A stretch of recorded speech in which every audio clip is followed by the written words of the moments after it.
Hey guys, tonight we are drifting far, far away, not just in distance, but in time, to a land shimmering with gold and echoing with the protocols of a powerful, ancient court. Imagine yourself, a weary traveler, approaching the heart of one of Africa's most legendary empires, the air thick with the scent of distant spices, the sun blazing down on a landscape both vast and unfamiliar. You're about to step into the royal precincts of the Mali Empire, a place where every gesture, every word, and especially every gift is laden with meaning.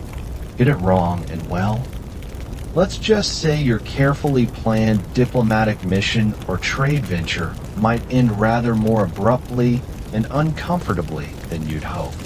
If you thought modern office gift exchanges were stressful, you probably wouldn't survive your first formal audience here with your dignity, or perhaps even your head, intact. Tonight, we're unwrapping the intricate, and often quite serious, business of gift-giving etiquette in the ancient Mali Empire's court.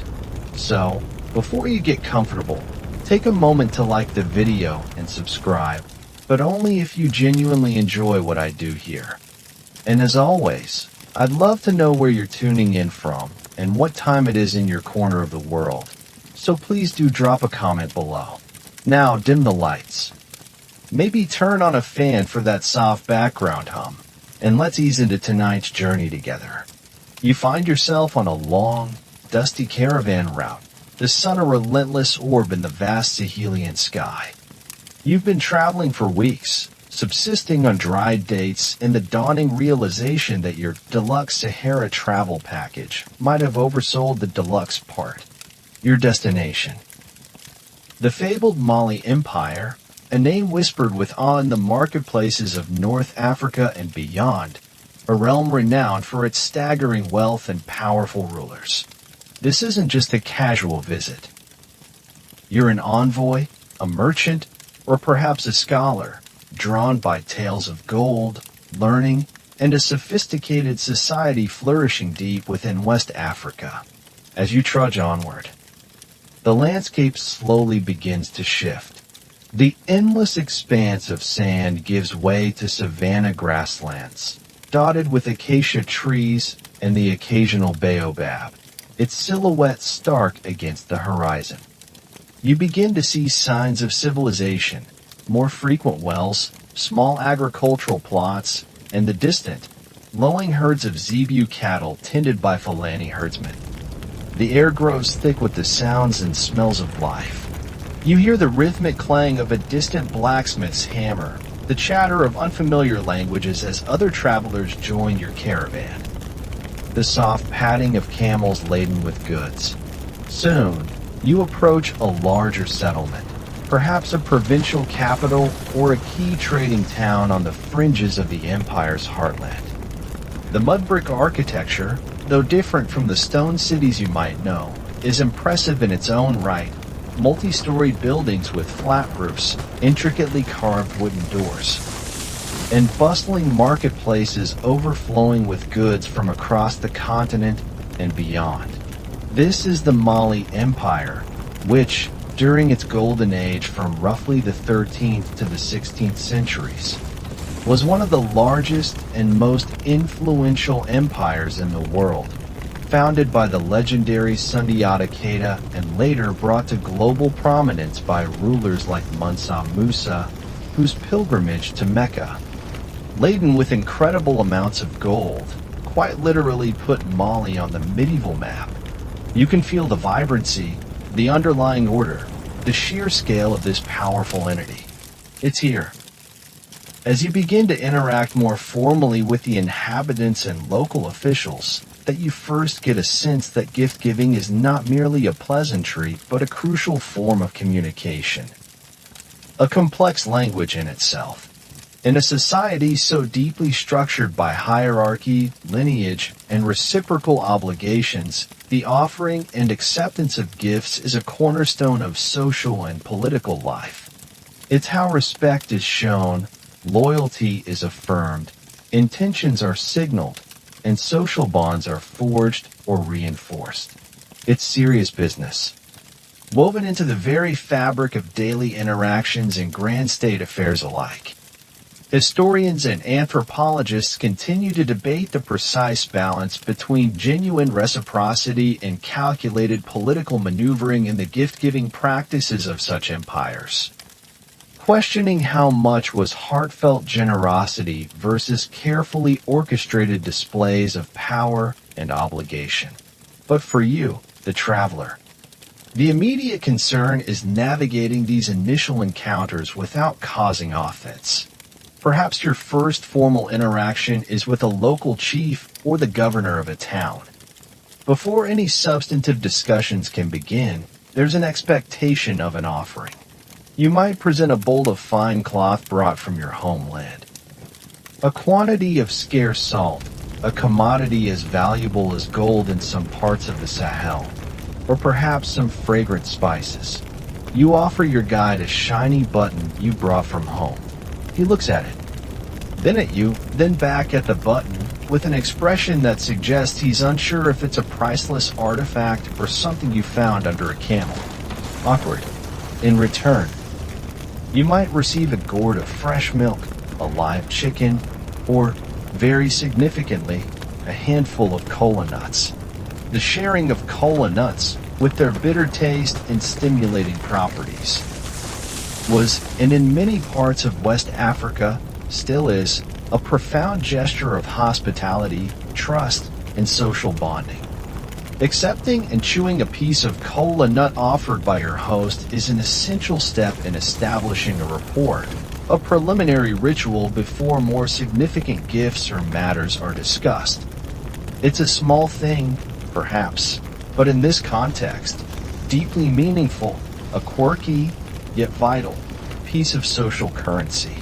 As you move deeper into the empire, closer to the Munsah's court, the whispers and rumors among fellow travelers and local informants become more insistent. They speak of the incredible opulence of the emperor, the strict protocols of his audience hall, and the absolute necessity of presenting gifts worthy of his station, and presenting them in precisely the right way. You hear tales that presenting the wrong type of goat to a provincial governor once led to a very awkward and very goatless banquet. Details are hazy, but you make a mental note. Check the goat preferences. The stories emphasize that a misstep in etiquette, a poorly chosen gift, or an improper mode of address could have serious consequences, ranging from mere dismissal to outright disgrace or even worse. The closer you get to the dazzling center of power, the higher the stakes become. Your modest offerings that sufficed for local dignitaries will simply not do when you finally stand in the presence of the Munsah, the master of the gold mines, the Lion of Mali. The anticipation builds, mixed with a growing trepidation. You are about to enter a world where every gift tells a story, and you must learn its language, and learn it well. The tales you've heard, those whispered warnings and tantalizing hints of courtly splendor, now begin to take on a more solid, tangible form as you journey deeper into the heartland of the Mali Empire. The very air seems different here, charged with an ancient authority. The landscape of the western Sedanic savanna stretches out around you, vast, sun-drenched plains of tall grasses. Now perhaps golden and dry if it's the end of the long dry season, or remarkably green and lush if the rains have recently passed. Solitary baobab trees, ancient and immense, punctuate the horizon, their thick trunks and gnarled branches reaching skyward. The baobab trees look like they were planted upside down by a very large, very whimsical giant who then forgot where he put his trowel. Acacia and shade trees offer pockets of welcome shade, and the ever-present, life-giving Niger River snakes its way across this enormous territory, a ribbon of silver and green vital for agriculture, for fishing, for transport, and for trade. At its peak, The Mali Empire controlled a truly staggering expanse of West Africa, encompassing diverse peoples and environments. From the fringes of the Sahara Desert in the north to the forest zones further south, all bound together by a complex network of allegiance and commerce that ultimately led to the Musa himself. As you approach what you believe to be Niani, the famed capital, though its precise location remains a topic of lively discussion among archaeologists, you begin to see signs of a major urban center. This isn't a city of towering stone like some you might have heard of in other lands, but it possesses a grandeur all its own. The architecture is predominantly of bamko, or sun-dried mud brick. But this is no mere collection of huts. You see substantial, multi-story buildings with thick walls that keep the interior surprisingly cool, flat roofs where people might gather in the evenings, and intricately carved wooden posts and lintels adorning doorways. Mosques, perhaps not as vast as those that will later define cities like Jin or Timbuktu in their full glory, still rise with an imposing, sacred geometry, their minarets calling the faithful to prayer. The marketplace is an explosion of activity. The marketplace is so crowded. You suspect that personal space is a concept that hasn't quite made it this far south of the Sahara yet. Or maybe it's just a very enthusiastic group hug. Merchants from distant lands haggle over prices for salt, gold dust, cola nuts, fine textiles dyed with rich indigo, leatherwork, and 100 other commodities. The air hums with the sound of drums. The lilting melodies of the kora, the braying of donkeys, and the animated chatter of countless voices. Your goal, however, lies beyond the clamor of the market. You are heading towards the royal quarter, the administrative and ceremonial heart of the empire. As you draw nearer, the crowds thin slightly, replaced by more purposeful figures. Stern-faced guards in distinctive attire, officials hurrying along with scrolls or messages, other envoys like yourself, perhaps from neighboring kingdoms or distant Saharan oases, all waiting their turn or seeking an audience. There's an undeniable sense of order, of hierarchy, of immense power carefully managed. The Musa's palace compound itself is a vast enclosure, perhaps surrounded by its own high mud brick wall. The buildings within are larger, more elaborately decorated than those in the general city. You might see walls adorned with painted geometric patterns or doorways framed with precious woods. Contemporary Arab chroniclers described audience halls with remarkable features, and archaeologists and historians continue to piece together the exact layout and scale of Malian royal capitals like Niani, with oral traditions often providing evocative but sometimes contradictory clues to the splendor described by these visitors. One such detail, famously noted by the traveler Ibn Battuta during his visit in the 14th century, was the Musa often holding audiences in a specific pavilion or under a large tree, shaded by a magnificent royal umbrella made of silk, often topped with a golden bird, a clear symbol of his imperial majesty.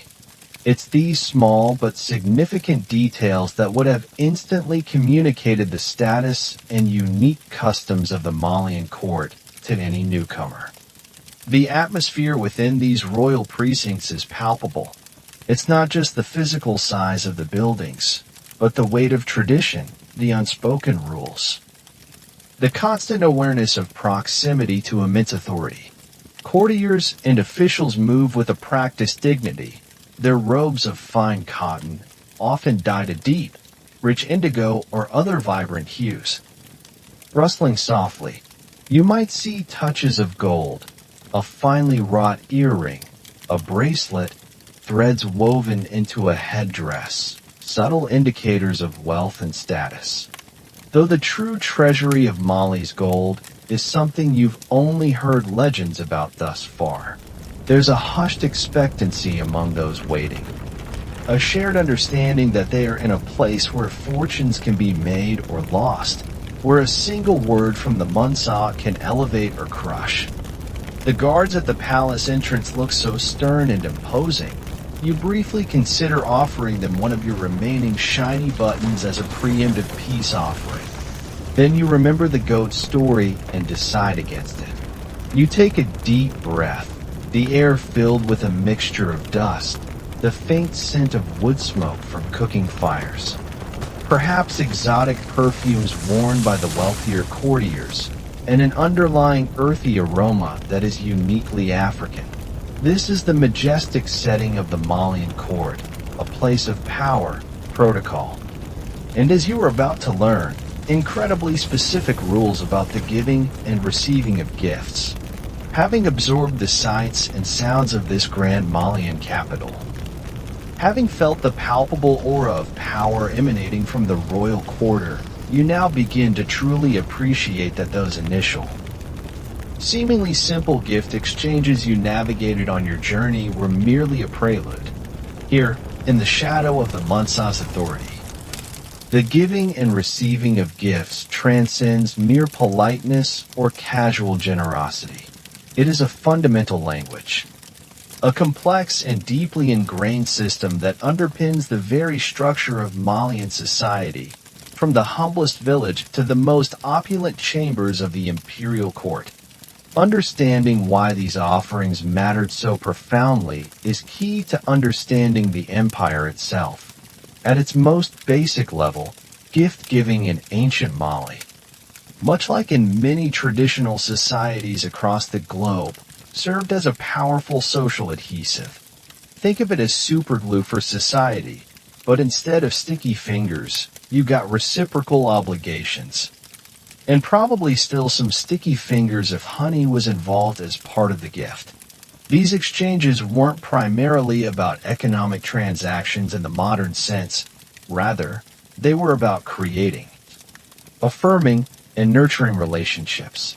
When one person or group gave a gift to another, it established a bond, a connection that implied mutual respect, acknowledgement, and often an expectation of future reciprocity.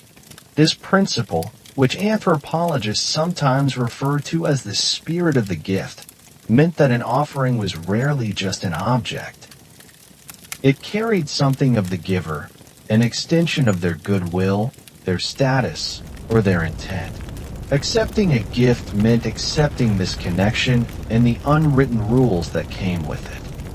These webs of reciprocal giving and obligation stretched throughout the empire, binding individuals to families, families to clans, clans to local chiefs, and ultimately, everyone to the Munsa. It was a system that fostered cohesion, ensured a degree of mutual support, and helped to maintain social order across vast and diverse territories. But beyond the realm of personal and communal relationships, gift-giving in the Mali Empire was an indispensable instrument of politics and power for the Munsa and the ruling elite. The bestowal of lavish gifts was a highly visible demonstration of their immense wealth and, by extension, their supreme authority. When the Munsa distributed gold dust, fine robes, or prized horses to his favored courtiers, loyal provincial governors, or visiting dignitaries, it wasn't just an act of generosity, it was a calculated display designed to impress, and to reinforce his image as a magnanimous and all-powerful sovereign. It was a way of saying, "Behold my riches, and understand the might of the empire I command." It wasn't just, "Here's a little something for your trouble." It was more like, "Here's a giant pile of gold. Please don't invade us next Tuesday. And by the way, your new provincial governor hat looks smashing." Conversely, the presentation of gifts to the Munsa by his subjects, particularly by vassal chiefs and the rulers of subordinate territories, was a clear and public affirmation of their allegiance and submission. This tribute, often consisting of valuable local products like gold, slaves, livestock, or agricultural produce, was not merely an economic contribution to the imperial treasury. It was a ritualized acknowledgement of the Munsa's overlordship. The failure of a vassal to present appropriate tribute at the designated time could be interpreted as an act of rebellion, often with severe consequences. In the realm of diplomacy, gifts were absolutely crucial. When envoys from other kingdoms arrived at the Malian court, or when Malian ambassadors traveled abroad, the exchange of carefully chosen presents was a central part of the proceedings. These diplomatic gifts were freighted with meaning, capable of conveying messages of respect, friendship, a desire for trade or alliance, or even a subtle assertion of superiority, depending on the nature, quality, and presentation of the items exchanged. There was also often a spiritual or symbolic dimension to these offerings. Certain items were not valued solely for their material worth, but for the deeper meanings they carried within Malian cosmology and belief systems. We've touched on the kola nut. Its segments shared to seal pacts and signify hospitality, its bitter taste a prelude to sweeter conversation and understanding. It's believed by some that certain gifts were thought to carry the nyama, or life force, of the giver, or to be imbued with blessings or protective qualities.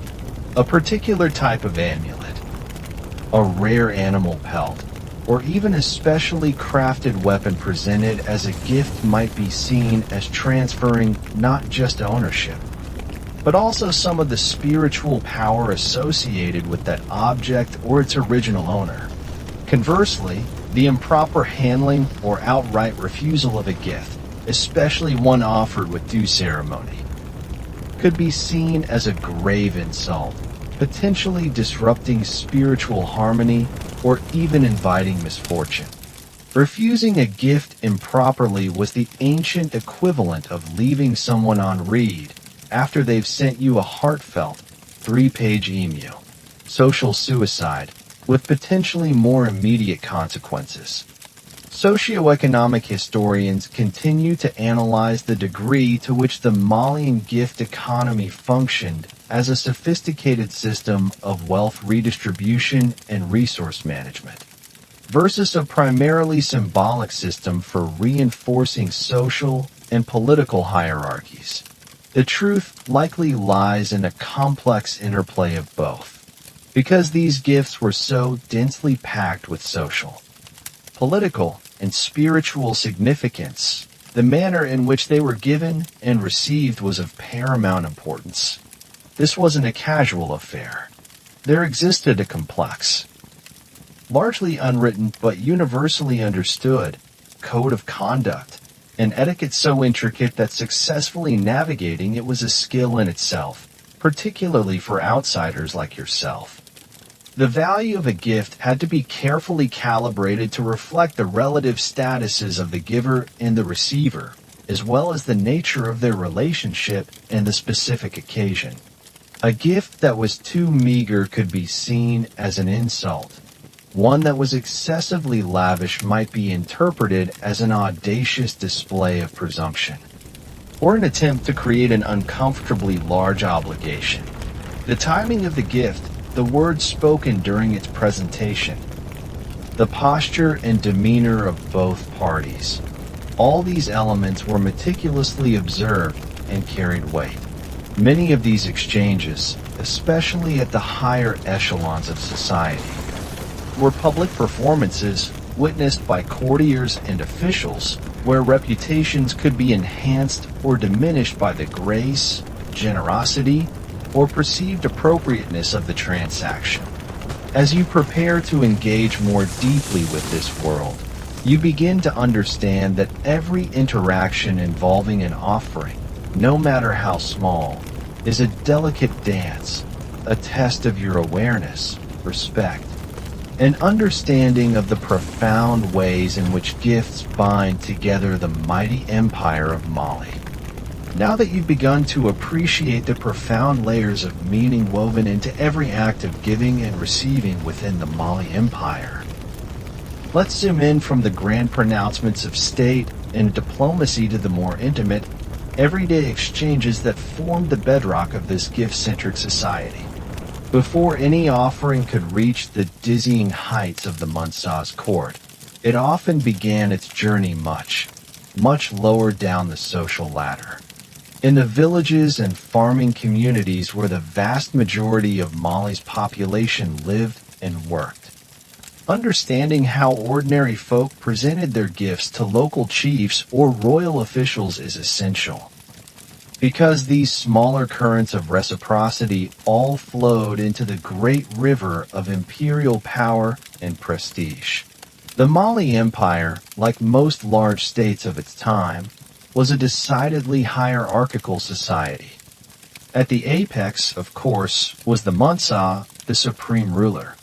Beneath him were layers of authority, provincial governors known as Farba, who administered large territories, then local chiefs, often called Dugitijus, literally master of the land or village chief, who held sway over specific towns or groups of villages.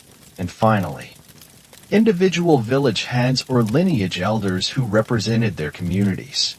This intricate structure meant that for an ordinary farmer, herder, artisan, or fisherman, their primary interaction with the state or higher authority would be through their local chief or a visiting official. And a key component of this interaction, as you can probably guess, involved the presentation of gifts. It wasn't always gold and diamonds at this level. Sometimes it was more like, "Esteemed chief, please accept this token of our esteem." A slightly bewildered chicken and a very enthusiastic yam. So, what kind of person are we imagining as the ordinary folk, and what would they have to offer? The backbone of the Mali Empire was its agriculture. Most people were farmers, diligently cultivating crops like millet, sorghum, fonio, and rice in the fertile lands along the Niger River and its tributaries, or in the savanna regions where rainfall allowed. They also grew vegetables, gourds, and fruits. Herders tended cattle, sheep, and goats. Fishermen plied the rivers. Local artisans crafted essential goods. Potters shaping clay into useful vessels. Weavers creating cotton cloth on simple looms. Blacksmiths forging tools and weapons. Leatherworkers producing sandals, bags, and harnesses. The gifts these individuals or communities would offer to their local leaders were typically drawn directly from the produce of their labor and the bounty of the land. This might include baskets brimming with freshly harvested grain, calabashes filled with rich cow's milk or locally sourced wild honey, strings of dried fish from the river, a plump chicken, a young goat, or perhaps a selection of particularly fine yams or melons. Artisans might offer a well-made pot, a sturdy woven mat, a newly carved wooden stool, or a piece of tooled leatherwork. These offerings served multiple purposes. They were often a form of taxation or tribute, a tangible acknowledgement of the chief's authority and their claim on a portion of the community's production. But they were also gestures of respect, a way to seek favor or protection, or to mark significant communal events. The occasions for such giving were varied. There were the regular, expected presentations, perhaps tied to the harvest cycle, when a portion of the yield was formally offered to the chief as a representative of the wider political structure. Then there were gifts presented when an individual or a family sought the chief's intervention in a dispute, his blessing for a marriage, or his assistance in some personal matter. Approaching the local chief with a problem and an empty hand was probably like trying to get tech support without first offering a sacrifice of your finest goat. Not recommended. Important rites of passage within the community, a birth, an initiation ceremony, a funeral, might also see a symbolic portion of food or goods presented to the chief. acknowledging his role in the spiritual and social well-being of his people. Major festivals and communal celebrations would undoubtedly involve collective offerings. And, of course, if a higher-ranking official, perhaps a Farba's representative, made a visit to a village, the community would be expected to welcome them with appropriate gifts, demonstrating their loyalty to the wider imperial authority. Even at this local level, a certain etiquette would have been observed. While perhaps not as rigidly codified or as terrifyingly complex as the protocols of the Munsa's inner sanctum, there were still unwritten rules of conduct. Humility and respect were paramount. You would approach the chief or official with deference, perhaps with lowered eyes, and depending on their status and the local custom, some form of bowing or even kneeling might be expected. It's unlikely that the full prostration demanded before the Munsa would be required for every village chief, but a clear acknowledgement of their superior position was essential. Often, particularly for communal gifts, a village elder or the head of a prominent lineage would act as the spokesperson, presenting the offering on behalf of everyone. The words accompanying the gift, though perhaps simple, would be chosen carefully, expressing loyalty, respect, and the hope for the leader's continued benevolence and wise governance. Sometimes, the very presentation could add value to a humble gift. For instance, a basket of grain might be presented in a new, specially woven basket adorned with colored grasses, or perhaps covered with a particular type of fresh leaf that signified purity or abundance, a small, quirky detail that elevated the offering beyond its mere material worth. The chief or official, upon receiving these gifts, would also play their part in this intricate social dance. Their acceptance signified not just the acquisition of goods, but an acknowledgement of the giver's respect and loyalty. A gracious acceptance, perhaps accompanied by a few words of thanks or blessing, would reinforce the bond. What happened to the gifts afterwards was also significant. While some would undoubtedly be consumed by the chief and his household, a wise leader would often redistribute a portion of these goods to their own retainers, to those in need within the community, or store them in communal granaries for times of scarcity. This redistribution was a crucial aspect of their role, demonstrating their capacity as a provider, a manager of resources, and a generous patron, thereby further solidifying their authority and the people's loyalty. Archaeological evidence for storage facilities in regional centers suggests a complex system of collection and redistribution. Though historians continue to debate the precise mechanisms by which local offerings transition from gifts to state revenue and back to communal benefit, the chief accepts your basket of millet with a solemn nod that says, "This is acceptable. Your village may continue to exist for now." Or maybe just, "Thanks, I was getting a bit peckish."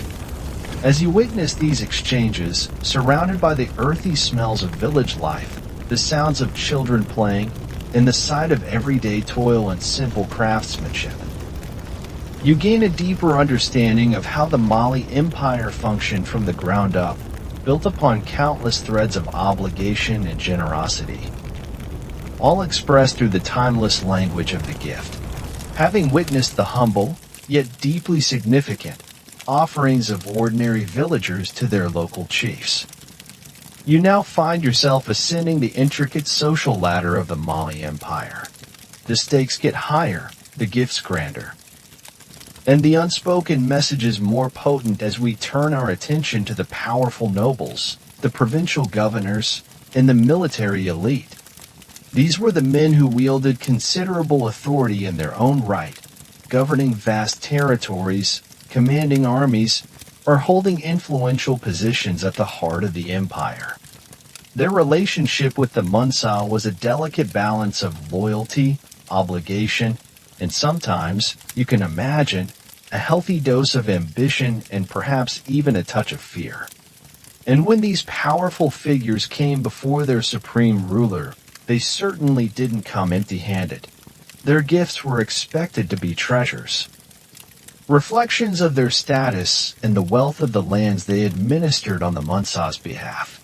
These were not the simple baskets of grain or the occasional chicken you saw in the villages.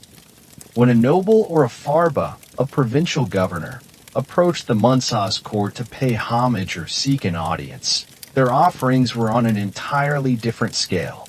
Gold, of course, featured prominently. Remember, this is the Mali Empire, whose very name became synonymous with fabulous wealth and gold across the medieval world. So, you would expect to see substantial quantities of gold dust, carefully weighed and presented in leather pouches or ornate gourds, or perhaps even raw.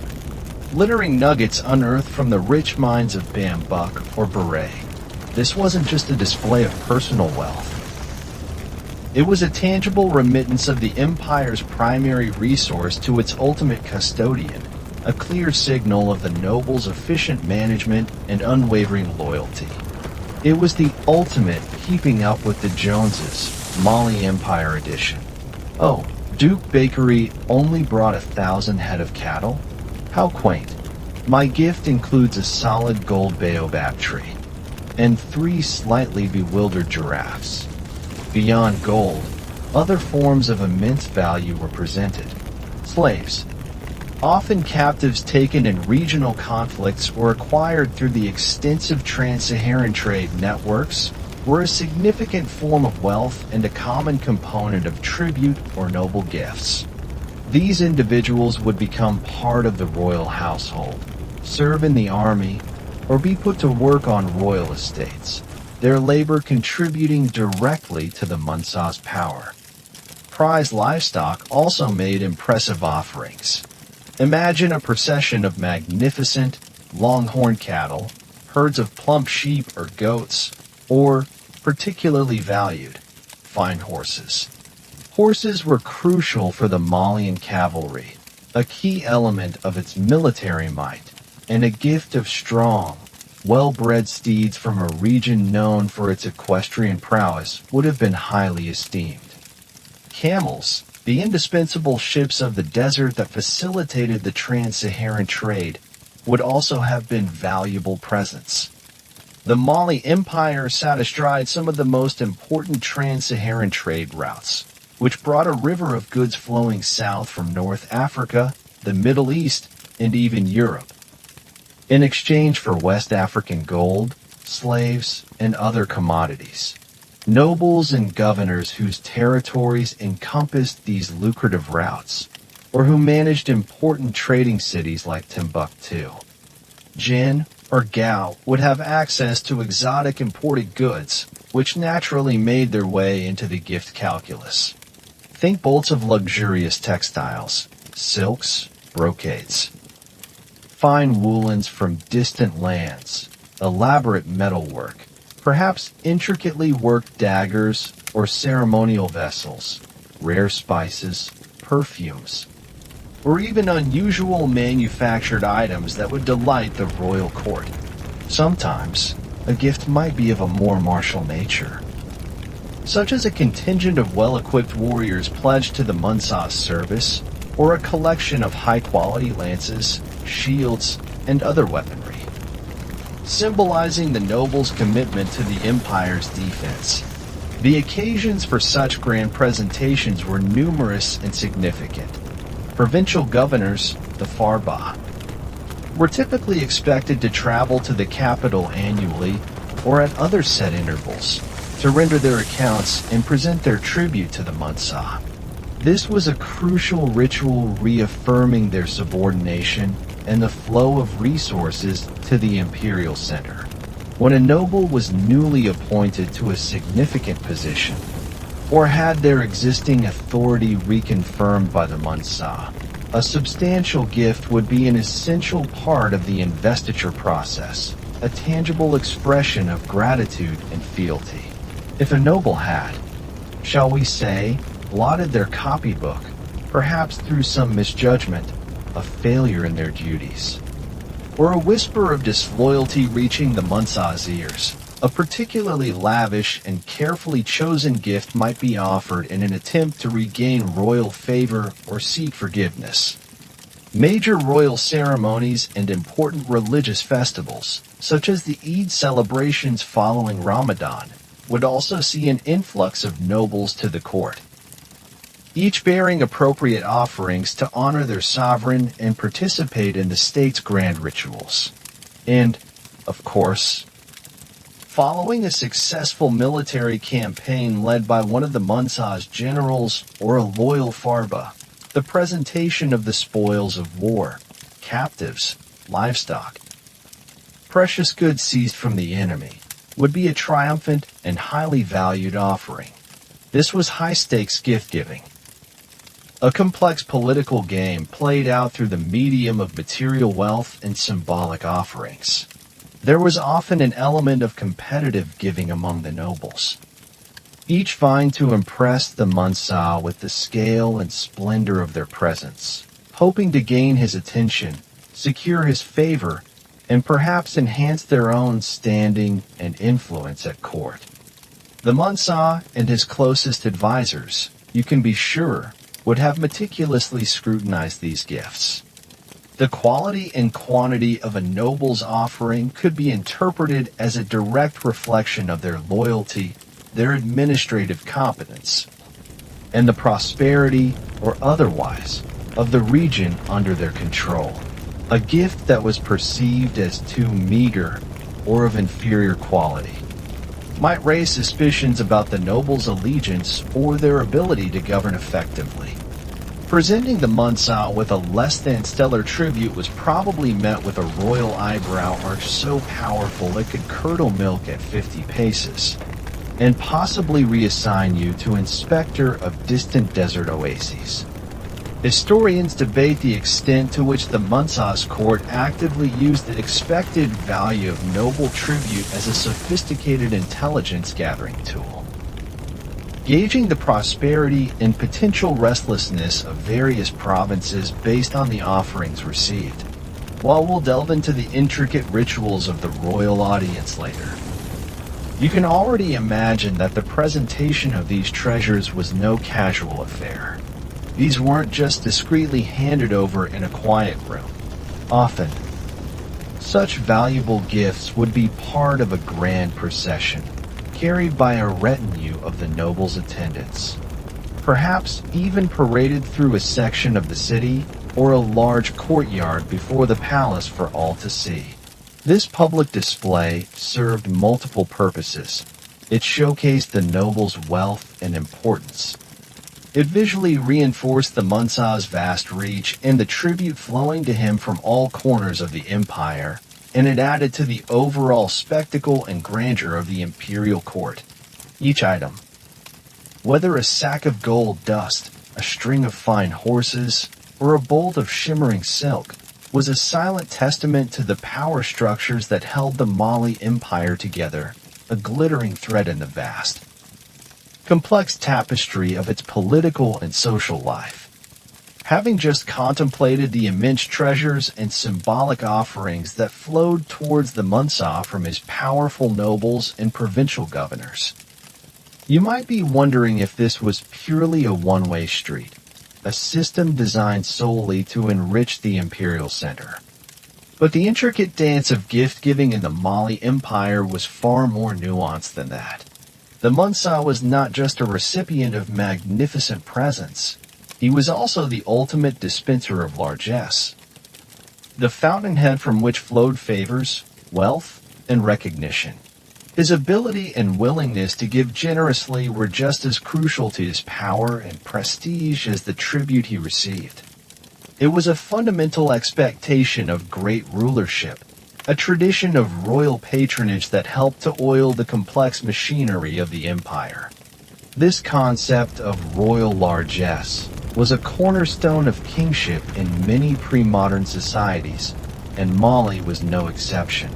A truly powerful and respected ruler was expected to be open-handed, to reward loyalty, to patronize the arts and learning, and to display his wealth not just by hoarding it, but by strategically distributing it. Musa Musa's legendary Hajj to Mecca in the early 14th century, during which he dispensed so much gold in Cairo that he reportedly depressed its value for years, is perhaps the most famous example of this on an international scale, but on a more regular, internal basis. The Musa's generosity was a vital tool for maintaining the allegiance of his diverse and powerful subjects. It wasn't simply about being a nice guy. It was a political and social imperative. Getting a gift from the Musa wasn't like getting a novelty keychain from your aunt. It was more like, congratulations, here's a mountain of gold and a promotion. Try not to mess it up. So, who were the fortunate recipients of the Musa's generosity? His favored courtiers and high-ranking officials, those who served him loyally and competently in the administration of the empire, would regularly receive tokens of his esteem. Valiant military commanders, returning victorious from campaigns that expanded or secured the empire's borders, would be handsomely rewarded for their bravery and success. Loyal provincial governors, the Farba who effectively managed their territories and ensured the steady flow of resources to the capital, would have their status affirmed and their loyalty reinforced by gifts from their sovereign. Visiting dignitaries, ambassadors, and important merchants from foreign lands would be showered with presents, a clear demonstration of Mali's immense wealth, its sophistication, and its desire to foster positive diplomatic and commercial relationships.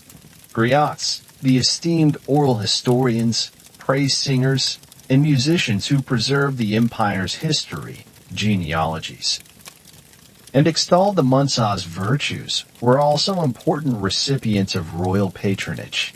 So too were respected religious scholars, Islamic jurists, and holy men, whose learning and piety were valued by the devout Malian rulers. And while perhaps rarer, even ordinary individuals who performed some extraordinary service or somehow caught the Musa's benevolent attention might find themselves the surprised recipients of an unexpected royal boon. The types of gifts bestowed by the Musa were as varied and impressive as those he received, if not more so, given his ultimate control over the empire's resources. Gold, naturally, remained a prime currency of royal favor, perhaps presented as bags of meticulously weighed gold dust, or even as beautifully crafted gold jewelry, ornaments, or insignia of office that served as visible markers of rank and the Musa's esteem. Robes of honor were a particularly significant category of royal gift, a practice common in many Islamic and African courts. Imagine receiving a sumptuous robe made from imported silk or brocade, or from the finest locally produced cotton, dyed with precious indigo or other vibrant colors, and perhaps embroidered with gold thread. To wear such a garment was to publicly display the Musa's favor. Those robes of honor were probably stunning, though you'd have to be careful not to spill anything on them at the celebratory feast, lest you go from honored courtier to that guy who ruined the priceless indigo silk. High-quality horses, especially strong and spirited war horses or elegant riding mounts, often complete with elaborate tack made of tooled leather and adorned with silver or gold, were another highly prestigious gift, signifying trust and bestowing considerable status upon the recipient. Slaves, too, were distributed by the Musa, perhaps skilled female slaves to serve in the households of his favored nobles, or strong male slaves to augment their retinues or labor on their estates. For those in very high favor, or as a means of ensuring the administration of distant territories, the Musa might bestow grants of land, or, more commonly, the right to collect taxes or revenues from a particular region or a specific trade commodity. And of course, titles of nobility, appointments to important positions within the imperial bureaucracy or the military. These were non-material gifts of immense value, conferring power, prestige, and access to further wealth. Even something as seemingly basic as food and provisions, when provided on a lavish scale by the Mansa, perhaps in the form of grand public feasts during festivals, or generous distributions of grain and livestock during times of need, served to reinforce his image as the ultimate provider and father of his people. The famous 14th century traveler Ibn Battuta, during his sojourn in the Mali Empire under Musa Suleiman, Musa Musa's brother, provides some fascinating, if occasionally perplexing, accounts of royal gift-giving. He notes, for instance, that his initial gift of hospitality from the Musa consisted of what he considered a rather meager offering: 3 small loaves of bread, a piece of fried beef, and a gourd of sour milk. Imagine Ibn Battuta's face. Traveled thousands of miles, expecting untold riches, and gets a packed lunch. He was probably thinking, is this it? Did I accidentally offend the royal caterer? However, this was likely a standardized preliminary offering, and later, as Ibn Battuta gained more favor or his status was more fully recognized, more substantial gifts did arrive, including gold and slaves.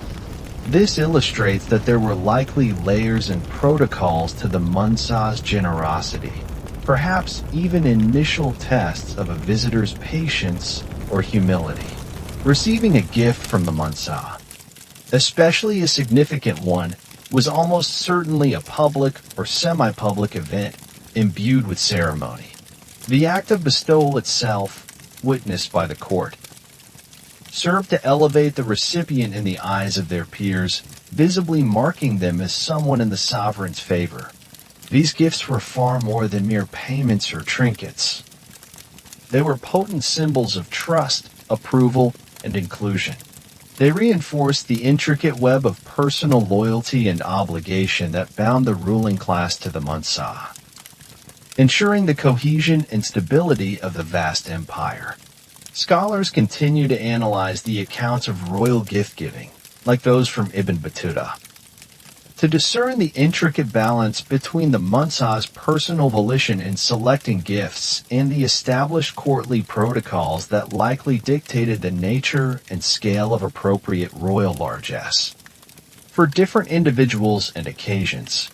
As you stand in this imagined court, you can almost feel the collective breath held as the Munsa prepares to dispense his favors. Each gift a carefully weighed pronouncement, a golden thread in the magnificent, complex weave of Malian imperial power. Having just glimpsed the magnificent generosity that could flow from the Munsa himself, rewarding loyalty and impressing visitors with his imperial largesse, we must now turn our attention to the very substance that, more than any other, defined the wealth and mystique of the Mali Empire: gold.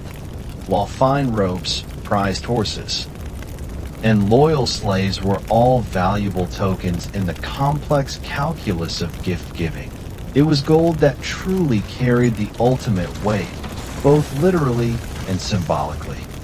Its gleam illuminated the empire's reputation across continents, and its judicious distribution as gifts was a cornerstone of the Munsa's power and diplomacy. When you, or anyone else in the medieval world, heard tell of the Mali Empire, the first image that likely sprang to mind was of unimaginable quantities of gold. This wasn't just a fanciful legend. It was a well-established reality. The empire sat astride, or controlled access to, some of the richest gold fields in West Africa, notably those of Bambouk and Beret, located to its south and west. And it heavily influenced the trade from the Akan gold fields further afield. The Munsa, as supreme ruler, effectively controlled this immense mineral wealth, which formed the bedrock of the state's economy and its international standing. For centuries, Malian gold, transported with great effort and at considerable risk across the vast Sahara Desert by camel caravans, was a primary source of the precious metal for North Africa, the Middle East, and even Europe, where it was often minted into the coinage of kings and merchant republics. In Mali, you didn't just have a bit of change. You had a pouch of potential prosperity, or, if you were the Munsah, several warehouses of it. So, when gold was exchanged as a gift within the empire, or presented to foreign dignitaries, it took various forms, each with its own nuances of value and presentation. The most common form for transactions and smaller gifts was tibber, or gold dust. You might imagine it carefully measured out and stored in leather pouches, hollowed-out bird quills, or small, ornate boxes. For larger presentations, especially by nobles as tribute or by the Munsah as a sign of significant favor, raw gold nuggets of impressive size would have been a truly breathtaking sight. Then there was crafted gold. While the Munsah famously maintained a royal monopoly on large, naturally formed nuggets, a clever way to control the bulk wealth and symbolize his ultimate ownership of the land's resources, the gold dust and smaller pieces were readily traded and worked by HLI skilled Malian goldsmiths. These artisans, whose craft was often passed down through generations within specific lineages, transformed the raw metal into stunning jewelry, elaborate ornaments, and items of royal regalia. Imagine heavy, intricately patterned gold necklaces, massive bracelets and anklets, rings set with precious stones, if available through trade, sword hilts and scabbards gleaming with gold overlay, the finials of ceremonial staffs, or even architectural adornments within the royal palace itself, all crafted from this most prized of metals. The sheer quantity of gold that could be involved in high-level gift exchanges was legendary. Munsah Musa's pilgrimage to Mecca in 1324 is the ultimate, almost mythical, example. He traveled with such an enormous entourage and distributed so much gold as alms and gifts along his route, particularly in Cairo, that he inadvertently caused a significant devaluation of gold in the Mediterranean economy for over a decade. Munsah Musa didn't just make it rain gold on his Hajj. He caused a full-blown, multi-year golden meteorological event. Cairo's economists were probably having kittens trying to adjust their spreadsheets. This incredible material wealth was, of course, laden with symbolic meaning. Gold was far more than just a medium of exchange. It was the ultimate symbol of royalty, power, and even divine favor. The Munsah himself was often described by visitors as being bedecked in gold, his very person radiating the wealth of his empire. The right to wear or display significant quantities of gold was often a prerogative of the ruling class and those specifically honored by the Munsah, serving as a visible marker of their high status and their connection to the source of imperial power. The amount of gold one could offer as a gift, or display on their person or within their household, was a direct and unambiguous indicator of their influence, resources, and standing within the intricate social hierarchy. Furthermore, gold's inherent properties, its incorruptibility, its enduring shine, its malleability, also lend it symbolic weight. A gift of gold was not just valuable, it was lasting. A tangible representation of an enduring bond, a solemn pledge, or a timeless honor. It is said that the Munsah often kept the largest, most impressive gold nuggets for himself, not allowing them to be traded or melted down. These were considered royal treasures, perhaps imbued with special significance or even spiritual power, symbols of the very foundation of the empire's prosperity. The Munsah keeping the big nuggets for himself wasn't just greed. It was more like, look, someone has to be in charge of the really impressive bling, and as supreme leader, I volunteer for this heavy burden. In the arena of diplomacy and statecraft, gold gifts were indispensable. When vassal states paid their tribute to the Munsa, a significant portion of it would invariably be in gold, a clear acknowledgement of Mali's suzerainty. When treaties were forged between Mali and neighboring kingdoms, or with powerful entities across the Sahara, gifts of gold would be exchanged to seal the agreements and demonstrate mutual respect, or, in some cases, Mali's superior position. Foreign ambassadors arriving at the Malian court would be met with and expected to present valuable gifts, with gold often playing a central role in these initial exchanges that set the tone for diplomatic relations. You can be sure that these transactions, even when framed as gifts, were often meticulously recorded. The weighing of gold dust, using precise scales and standardized weights, like the mitkel, roughly 4.5 grams, was a common practice, ensuring that the value of these offerings was well understood by all parties.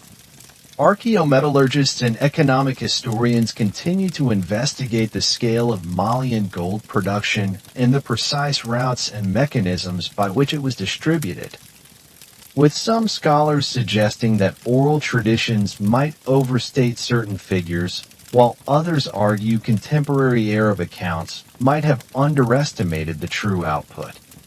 As you stand in this imagined Malian court, the sheer visual impact of so much gold must be almost overwhelming. The soft, heavy gleam of dust poured from a pouch, the brilliant shine of polished ornaments catching the light, the satisfying heft of a solid gold bracelet bestowed upon a favored courtier. You hear the hushed murmurs of admiration or envy as these precious gifts are presented and received. Gold was the lifeblood of the empire, the ultimate expression of its power, and the most potent symbol in its rich language of gift-giving, each ounce carrying the weight of history, authority, and immense, almost unimaginable, wealth, while the sheer, dazzling weight of gold undoubtedly dominated the grandest exchanges and cemented Mali's global reputation for opulence. You mustn't imagine that it was the only commodity considered worthy of being a significant gift.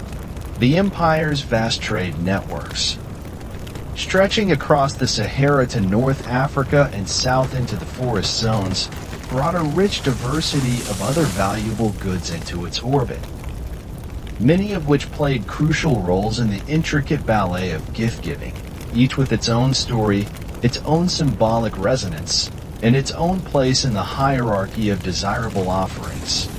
As you delve deeper into the etiquette of the Malian court, you begin to appreciate this wider palette of precious things, perhaps second only to gold in its vital importance.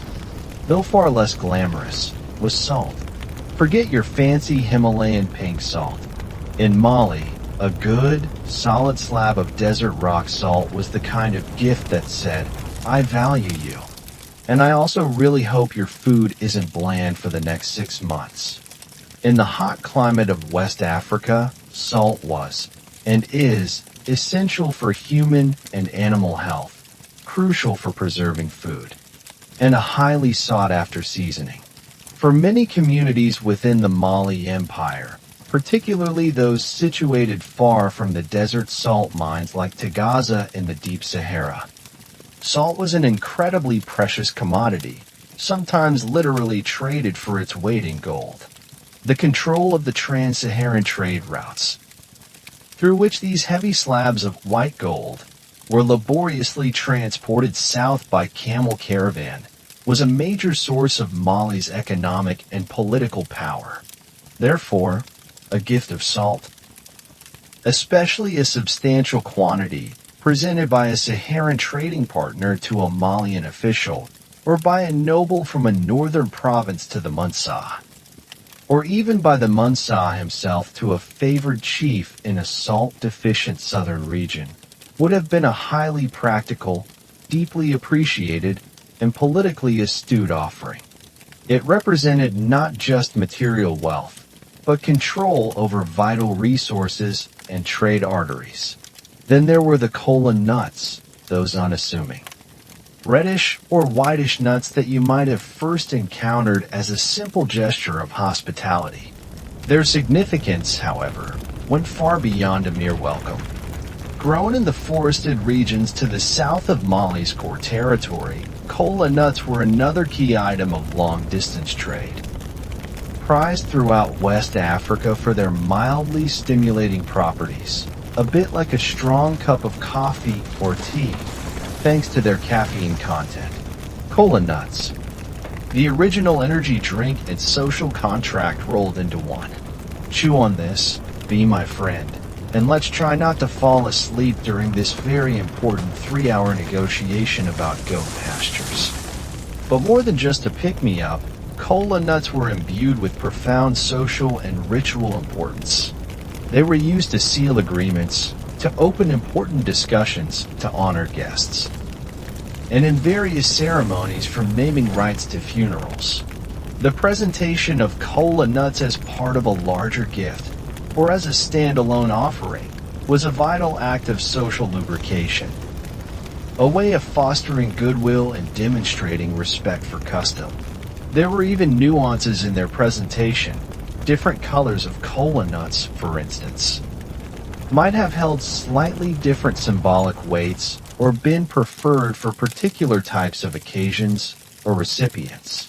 A gift of fresh, plump kola nuts, carefully presented, spoke volumes about the giver's understanding of social graces and their desire for positive relations. Textiles, too, were a highly significant category of gift, reflecting both local craftsmanship and the reach of international trade. Within the Mali Empire, skilled artisans, particularly women, produced beautiful cotton cloth, often woven in long, narrow strips that were then sewn together.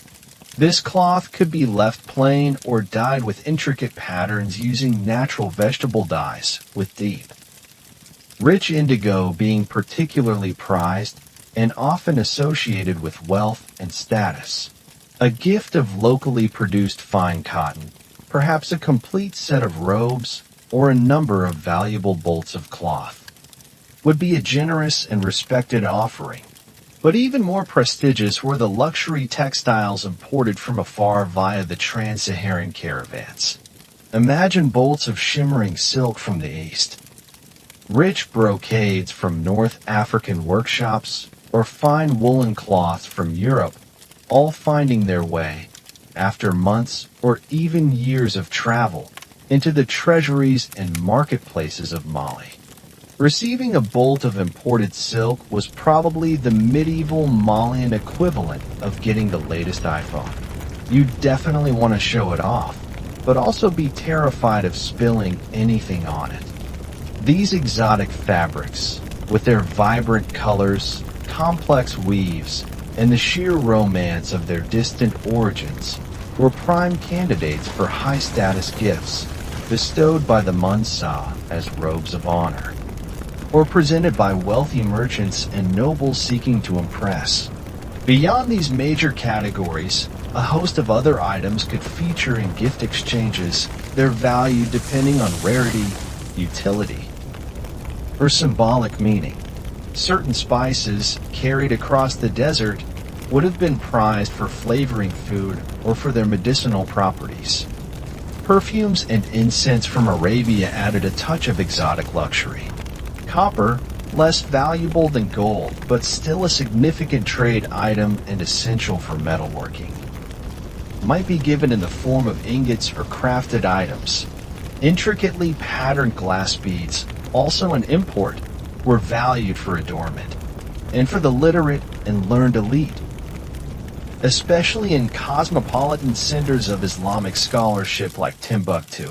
A beautifully copied manuscript, perhaps a rare theological treatise or a work of poetry, would have been an immensely valuable and respected gift. Sometimes, the significance of a gift lay not just in its material composition, but in its story, its provenance, the skill of its maker, or its association with a particular person or event. A sword that had belonged to a renowned warrior, a drum played by a famous musician, a piece of pottery crafted by a master artisan from a distant region. Such items carried an aura, a narrative value, that could elevate them beyond their mere physical attributes. Material culture historians often analyze the symbolic biographies of traded objects in pre-colonial Africa, debating how an item's perceived origin, journey, and previous ownership might have enhanced or altered its value and significance as a gift within different cultural contexts like the Malian court. As you stand amidst this bustling exchange, you realize that the wealth of Mali isn't just measured in the glitter of gold, but also in the rough texture of a life-giving salt slab, the bitter snap of a shared kola nut, the soft rustle of precious silks, and the untold stories carried by every carefully chosen offering. Having marveled at the non-metallic treasures of the Mali Empire, the life-sustaining salt, the socially crucial kola nuts, the status-affirming textiles, and the story-laden exotica, you now turn your attention to a category of gifts that possessed an entirely different kind of vitality. The living, breathing presents. In a society where wealth was often measured in tangible, productive assets, and where human skill and animal power were paramount, the gifting of livestock, prized horses, and even skilled individuals carried immense weight, signifying not just value, but also a transfer of potential, of sustenance, and sometimes of life itself. Livestock, for instance, formed a fundamental pillar of wealth throughout the agro-pastoral landscapes of the Mali Empire. Cattle, sheep, and goats were more than just walking meals. They represented a store of capital, a source of sustenance through milk and meat, and providers of essential materials like hides and wool. The importance of pastoralism in the Sahel and Savannah regions, where vast herds grazed under the watchful eyes of their tenders, cannot be overstated. Therefore, a gift of livestock was a truly substantial offering. Imagine a provincial chief presenting the Munsa with a magnificent herd of longhorn zebu cattle, their coats sleek, their demeanor proud. This wasn't just a gesture of goodwill. It was a transfer of significant economic and symbolic capital. Presenting a herd of prize-winning zebu cattle was a way of saying, I respect your authority, and also, please enjoy these self-propelled future feasts on legs. Such a gift from the Munsa back to a loyal follower could establish a household, provide for a lineage, or reward exceptional service in a very tangible and enduring way. Even more prestigious, perhaps, was the gift of a fine horse. Horses, particularly the sought-after Arabian or Bar breeds imported from North Africa, were not native to all parts of West Africa and represented a considerable investment to acquire and maintain in the challenging climate. They were the ultimate status symbol for the nobility, essential for swift travel, for hunting, and most importantly, for warfare. The Malian cavalry, with its skilled riders often clad in quilted armor and wielding lances or swords, was a formidable component of the empire's military strength. Thus, a gift of a spirited warhorse, perhaps with an elaborately tooled leather saddle and gleaming metal tack, was an offering of immense strategic and symbolic value. It could be a powerful noble's contribution to the Munsa's cavalry, a diplomatic gift to seal an alliance with a neighboring equestrian state, or a mark of supreme honor bestowed by the Munsa upon a valiant commander or a highly favored courtier. A top-quality warhorse was the ultimate accessory for the discerning Malian noble. It said, "I am swift, I am powerful, and my horse's saddle probably costs more than your entire village." Other animals also featured in these exchanges. Camels, the indispensable ships of the desert, were invaluable gifts for facilitating trans-Saharan trade, while donkeys, sturdy and reliable, served as essential pack animals for everyday commerce and transport. We now arrive at a more complex and, from our modern perspective, deeply somber aspect of gift-giving in the ancient world, including the Mali Empire, the presentation of human beings. It's crucial to approach this with historical context, acknowledging that slavery and various forms of human bondage were widespread practices across many cultures during this period, and Mali was, through its conquests and extensive trade networks, a significant participant in these systems. Slaves constituted a major form of wealth, a source of labor, and a common component of tribute and high-status gifts. Men might be gifted for agricultural work on royal estates, labor in the gold mines, service as porters, or to be incorporated into the Munsa's army or the retinues of his nobles. Women were often gifted for domestic service, as concubines for powerful men, or sometimes for their specialized skills, such as weaving or pottery. The presentation of a group of healthy, strong slaves would have been seen as a very significant contribution to the recipient's household or estate. Beyond the general category of slaves, there were also instances where individuals with exceptional and highly valued skills were presented as gifts. These were not just laborers, but living treasures whose talents could greatly enhance the prestige and resources of their new patron. Imagine a master goldsmith whose intricate filigree work was renowned, being gifted by one regional ruler to another as a mark of profound respect or to curry favor. Or a celebrated griot, one of those repositories of oral history. A praise singer whose voice and kora could stir the souls of an entire court, being sent to honor the Munsa or a powerful ally. Their presence would not only provide entertainment and cultural enrichment, but also serve as a constant, audible reminder of the giver's discernment and the recipient's high status. Receiving a troupe of particularly skilled acrobatic dancers as a gift must have livened up courtly functions. Though one imagines the royal treasurer sighing, "Wonderful, more mouths to feed," but at least they're entertaining. Similarly, a renowned Islamic scholar, a skilled physician, or even a diviner believed to possess unique spiritual insights might be invited, a euphemism that often blurred the line with being gifted or transferred to the court of a powerful ruler, bringing their knowledge and prestige with them. The gifting of such skilled artisans and performers was a way of transferring not just a person, but their unique cultural capital, their productive capacity, and the renown associated with their talents. Unlike inanimate objects, these living, breathing presents came with ongoing responsibilities. They needed to be fed, housed, managed, and in the case of skilled individuals, perhaps provided with the resources to continue their craft or performance. The transfer of people, whether as slaves or as valued specialists, also served to directly reinforce the power dynamics and social hierarchies of the empire in a very immediate and personal way.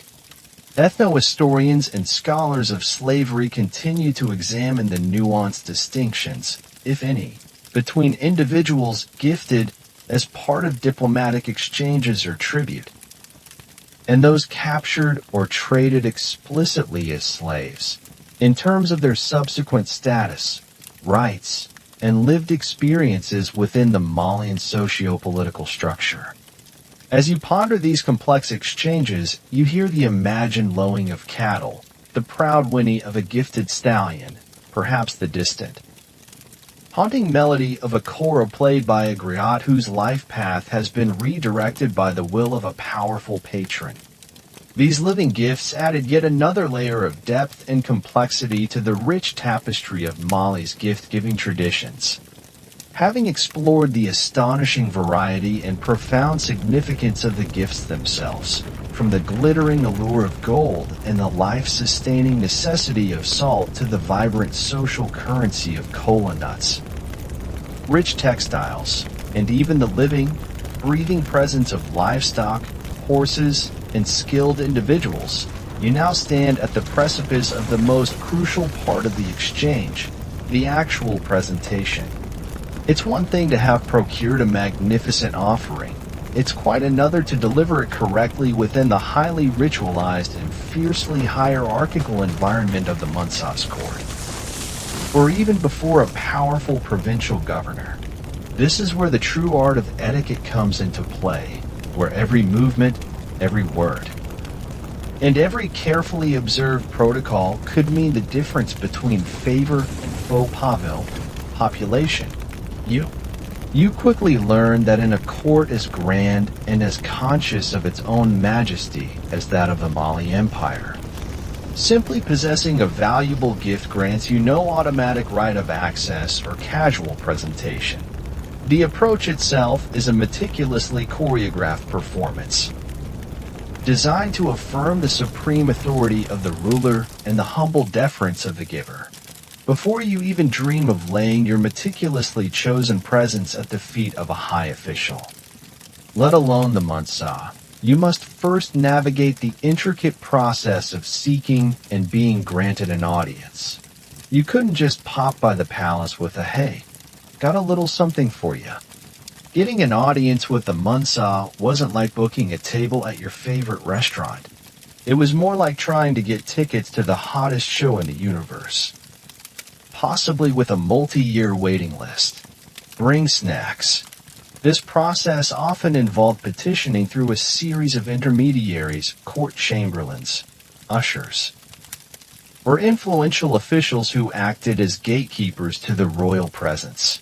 These individuals, well-versed in the labyrinthine protocols of the court, would assess your status, the nature of your business, and your intended gift, and decide if and when you might be deemed worthy of admission.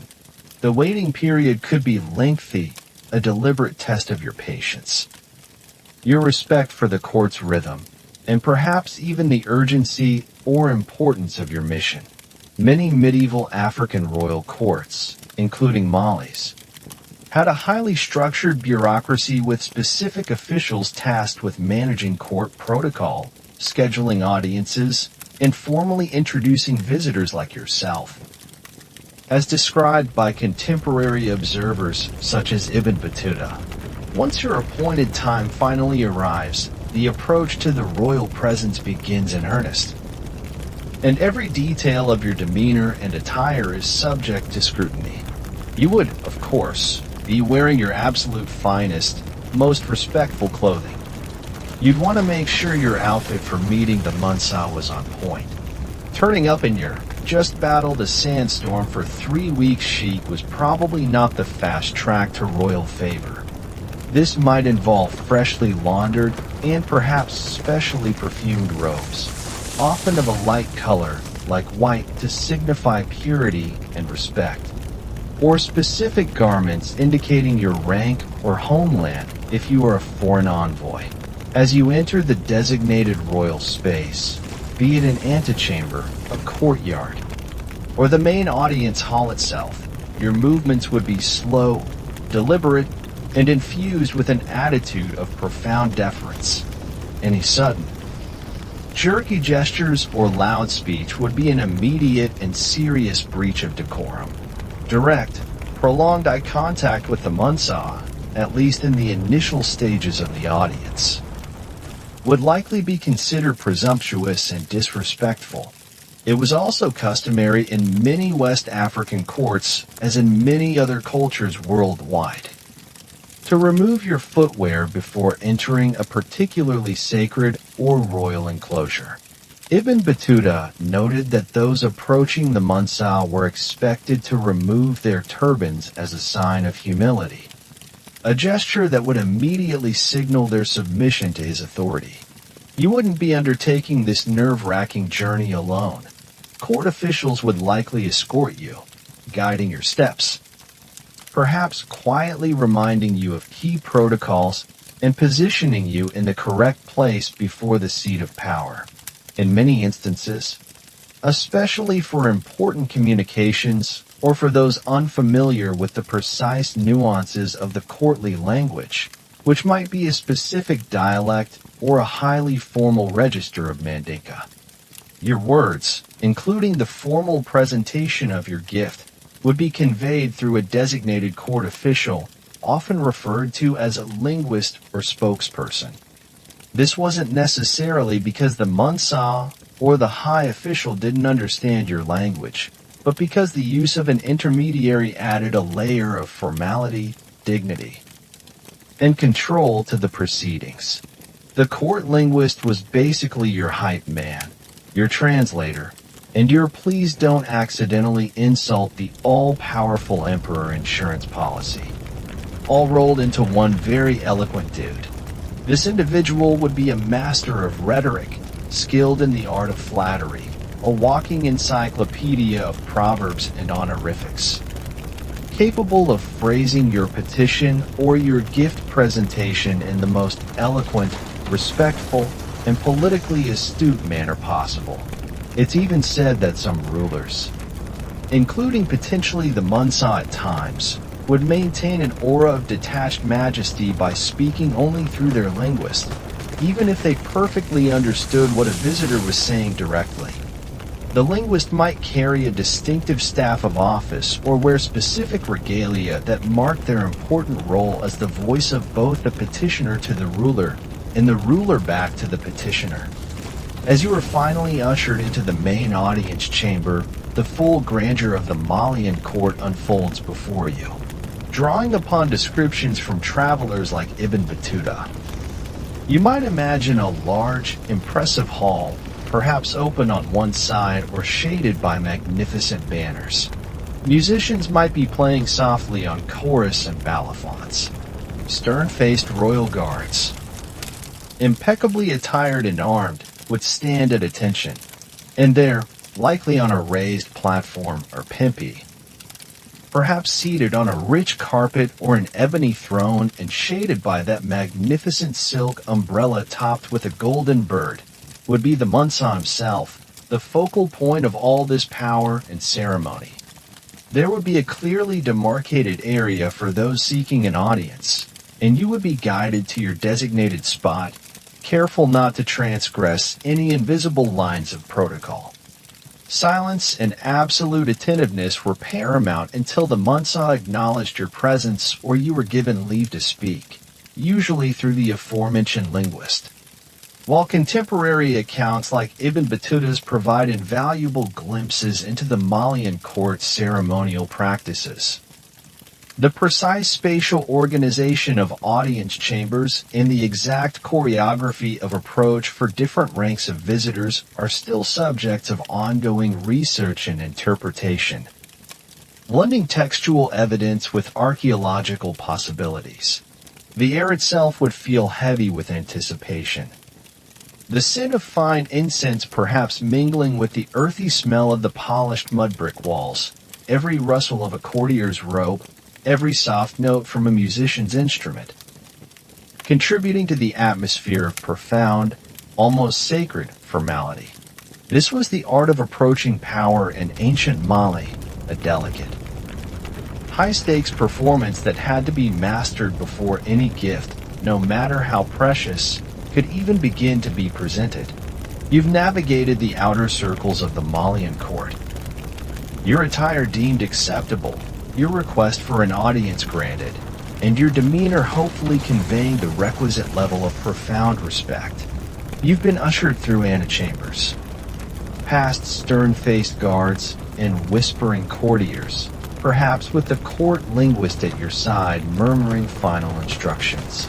Now, you find yourself in the very presence of the Mansa, or at least one of his most powerful representatives. And it is here, as you prepare to formally offer your gift, that the physical manifestations of deference reach their most elaborate end. To an outsider, perhaps most astonishing peak. This is the moment for bowing before royalty, an act that in the Mali Empire involved far more than a simple nod or a curtsy. It was a ritual of profound self-abasement. The centerpiece of this ritual, the ultimate expression of humility before the sovereign, was the act of prostration. This wasn't unique to Mali, of course. Prostration before rulers, signifying their supreme authority and often their perceived semi-divine status, was a common practice in many powerful courts across Africa, the Middle East, and Asia. However, the Malian version, as meticulously described by 14th century travelers like the indefatigable Ibn Battuta, had its own distinctive and memorable characteristics. Upon entering the Mansa's direct line of sight, or upon being signaled to approach the dais where he sat in state, you would be expected to perform a series of specific actions. This typically involved removing any headwear, then kneeling, and subsequently bowing so low that your forehead touched the ground. This was repeated not once, but often multiple times. Each movement slow, deliberate, and imbued with the gravity of the occasion. But the most striking and uniquely Malian element of this prostration, the part that often left foreign visitors like Ibn Battuta wide-eyed with a mixture of fascination and perhaps a little bewilderment, was the ritual of dusting oneself. Yes, literally. After prostrating, you would then scoop up dust or earth from the ground of the audience chamber and sprinkle it over your own head, your back, and sometimes your arms. You'd be sprinkling dust on yourself like you were a human sugar cookie getting its final garnish. Except instead of delicious, it was deeply, deeply subservient, and probably got in your eyes. This act of self-dusting was a powerful symbolic gesture. It signified the utmost humility, a physical acknowledgement that before the immense power and glory of the Mansa, you were but mere dust, an insignificant particle of the earth. It dramatically emphasized the vast social and spiritual chasm that separated the ordinary individual, even a high-ranking noble or a respected foreign envoy, from the supreme, sunlike authority of the Lion of Mali. Ibn Battuta himself, a learned Islamic scholar and an experienced traveler familiar with many royal courts, made special note of this custom, describing how even distinguished jurists and princes would roll himself in the dust and soil his clothes with dust in the Mansa's presence. It was a performance of submission so profound that it left a lasting impression on all who witnessed or partook in it, beyond the full prostration and the ritual dusting. Other physical gestures reinforced this theme of deference. After the initial abasement, you might be permitted to rise to a kneeling or seated position, but your gaze would generally remain lowered, fixed upon the ground or your own hands, unless the Mansa directly addressed you or granted you permission to look upon him.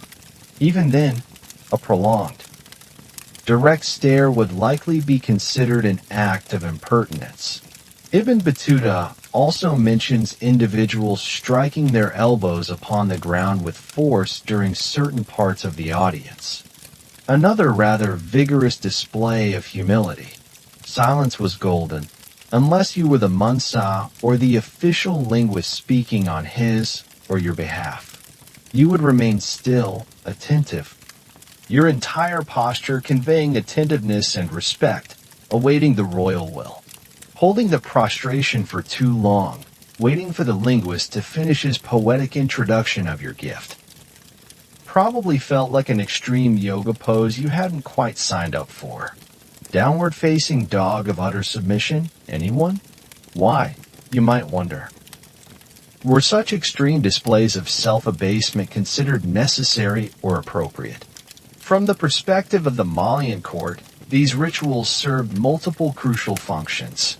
Firstly, they visually and physically reinforced the Munsa's unparalleled power, his sacred authority, and his almost godlike status within the empire.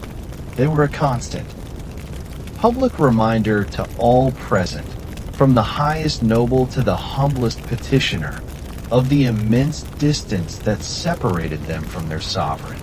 Secondly, such rituals helped to maintain social order and hierarchy by compelling everyone, regardless of their own rank outside the immediate royal presence, to perform these acts of submission. The court anchored a system where everyone knew their place relative to the ultimate authority. Thirdly, these displays could serve as a test of loyalty and obedience, a willingness to perform these. At times, uncomfortable or even humiliating gestures without hesitation was a clear sign of an individual's acceptance of the Munsa's rule. Finally, such profound rituals undoubtedly contributed to the aura of awe, reverence, and perhaps even fear that surrounded the person of the Munsa, an essential component of his imperial mystique. Cultural historians and political anthropologists continue to analyze the complex social psychology behind such rituals of abasement, debating whether they primarily serve to instill genuine reverence and loyalty, or if they function more as pragmatic, if coercive, mechanisms for maintaining political control and discouraging dissent in a vast and diverse empire. It was only after you had meticulously performed these acts of prostration, dusting, and other required gestures of profound humility that the formal presentation of your gift would typically commence, usually announced and described in glowing terms by the court linguist. Your precious offerings, whether heaps of gold, fine textiles, or prized horses, were thus framed not as an exchange between equals, but as a humble tribute from a lowly subject or a respectful visitor to a supreme and magnificent sovereign. The stark contrast between the often immense value of the gift and the deeply subservient posture of the giver served only to further magnify the glory of the Munsa. After all that dusting and bowing, standing up gracefully without looking like a newborn foal who'd just discovered gravity was probably the final, unstated test of your courtly prowess. You can feel the dust still clinging to your robes, the slight ache in your knees, as you await the Munsa's acknowledgement, hoping that your performance of humility has been as acceptable as the gift itself. Having meticulously performed the necessary acts of physical abasement, your forehead still faintly dusty, your knees perhaps a little sore from kneeling on the cool, earthen floor of the audience chamber, you might think the most demanding part of your presentation is over. But in the sophisticated court of the Mali Empire, the material gift, however precious, was often just one component of a much richer, more complex offering. The words that accompanied it, the eloquent speeches, the poetic praise, the resonant historical recitations, were equally vital, sometimes even more so. These verbal offerings were not mere pleasantries. They were an art form, a demonstration of respect, and a powerful means of framing the significance of the entire exchange. You quickly realize that simply handing over your carefully chosen presents in silence, or with a few mumbled words, would be a profound social misstep. The air itself in the Munsa's presence is thick with the power of the spoken word, with centuries of oral tradition that give context and weight to every interaction. This is where the figure of the griot, or jelly as they are known in Mande languages, comes into his own. The griot was, and in many parts of West Africa still is. Far more than just a musician or entertainer. These hereditary figures were the living libraries of their people, the keepers of epic histories, genealogies, and arcane knowledge. They were skilled orators, praise singers, diplomats, advisors to kings, and masters of eloquence, whose words could inspire armies, soothe feuds, or elevate a patron to legendary status. When a significant gift was being presented to the Munsa, particularly by a noble, a provincial governor, or a visiting dignitary, a griot would often play a central role. Imagine the scene.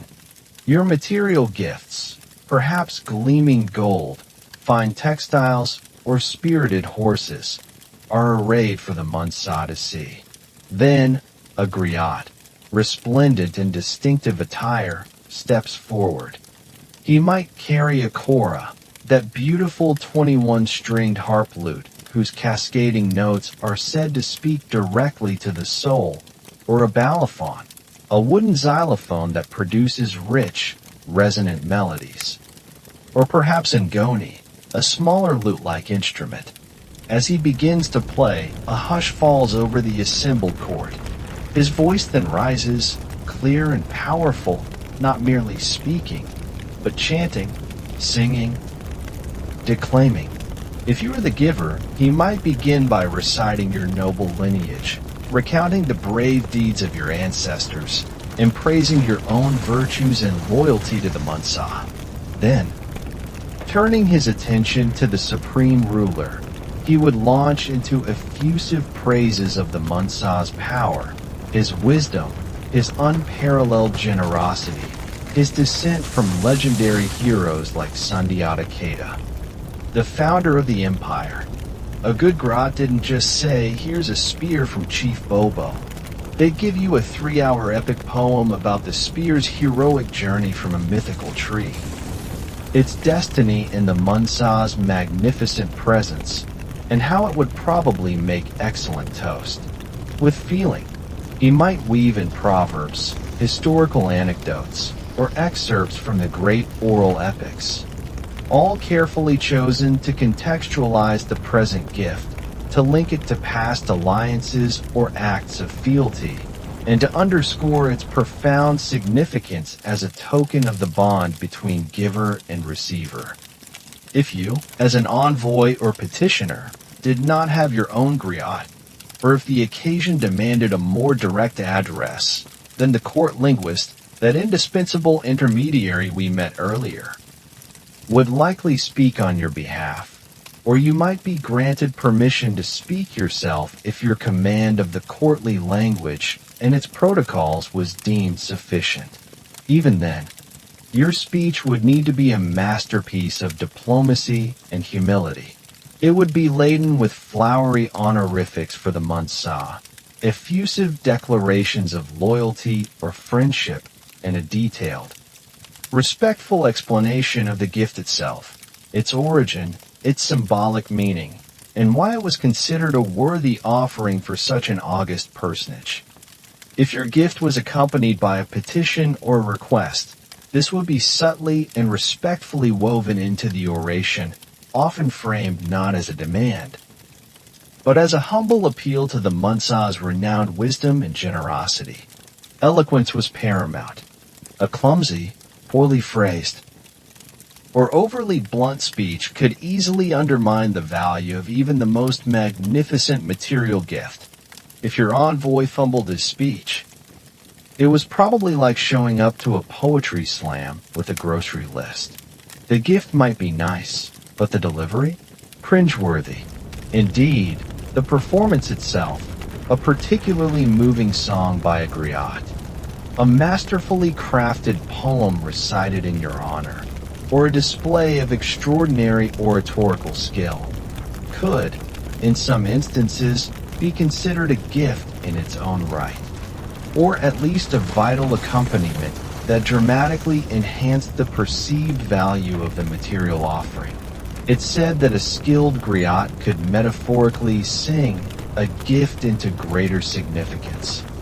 using their artistry to imbue it with layers of historical resonance and emotional weight that far surpassed its mere physical worth.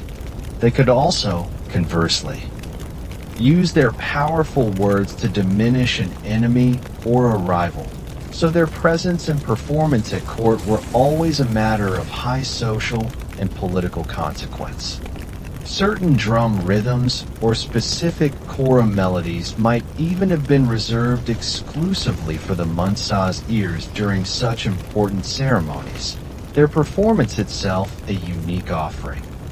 Once your gift and its accompanying verbal presentation were complete, the Munsa, again usually through his linguist, would deliver a formal response. This was not a casual thanks. His words would be equally carefully chosen, acknowledging the gift, perhaps praising your loyalty or the quality of your offering, if it met with approval, and potentially outlining any reciprocal obligations, favors, or pronouncements that arose from the exchange.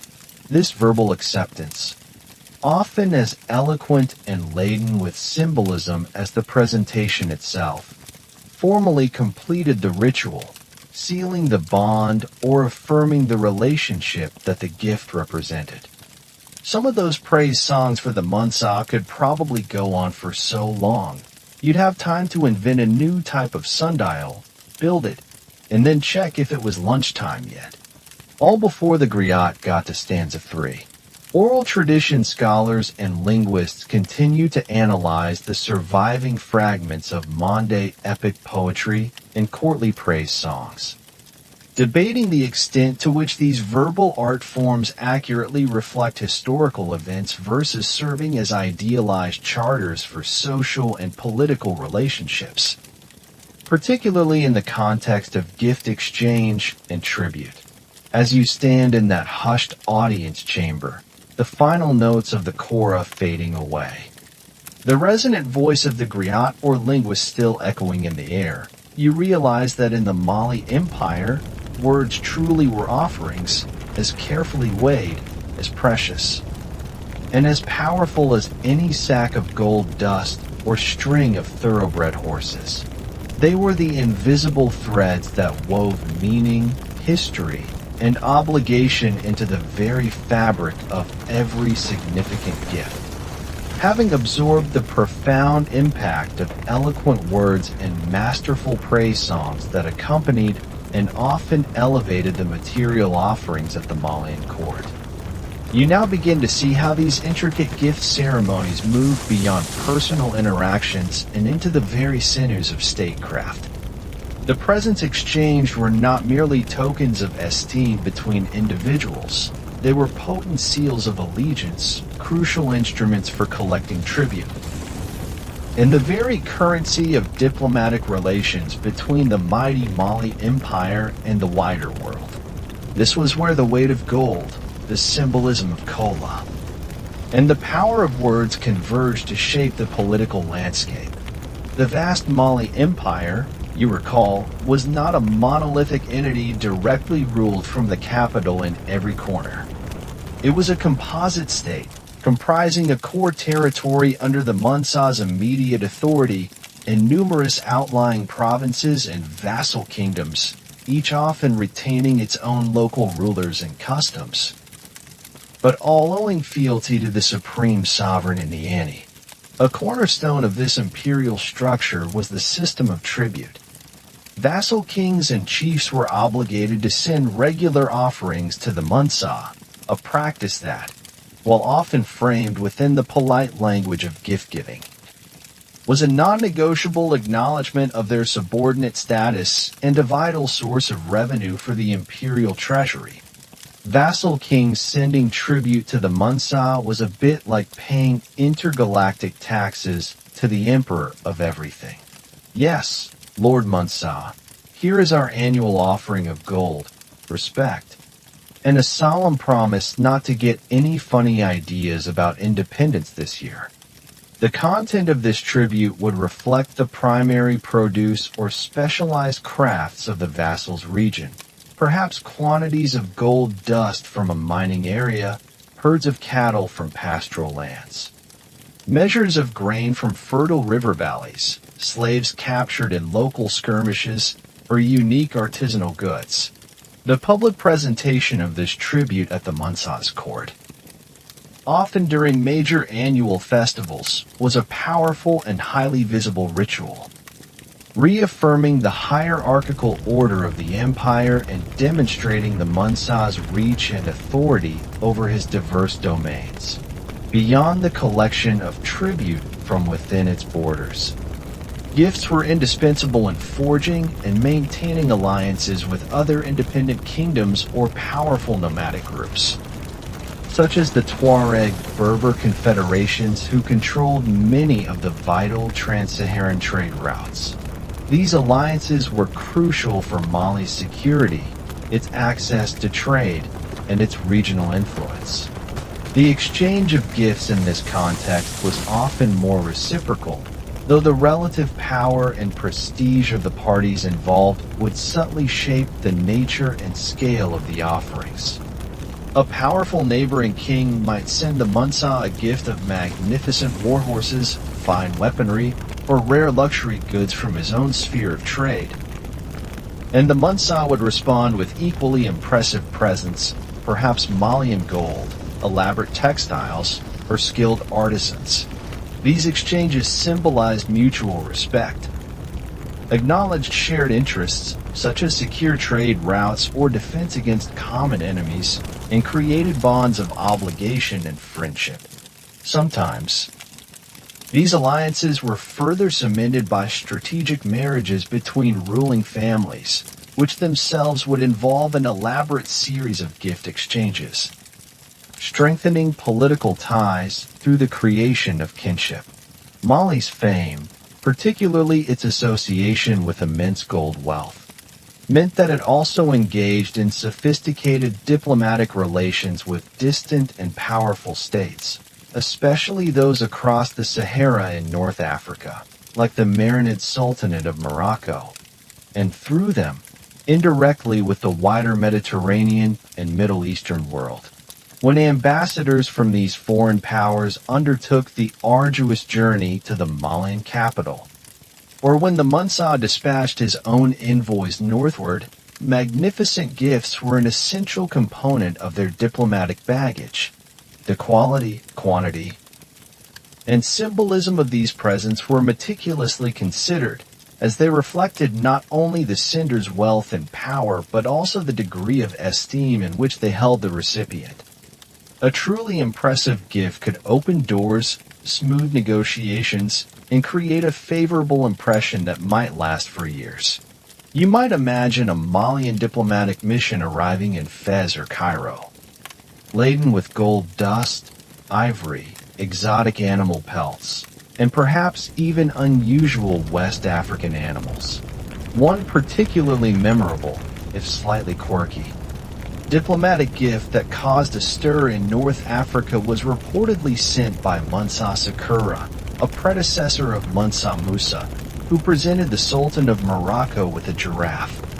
Sending a giraffe as a diplomatic gift? Bold move. It definitely says, we are a land of wonders, and also, good luck figuring out how to feed this thing in your palace courtyard.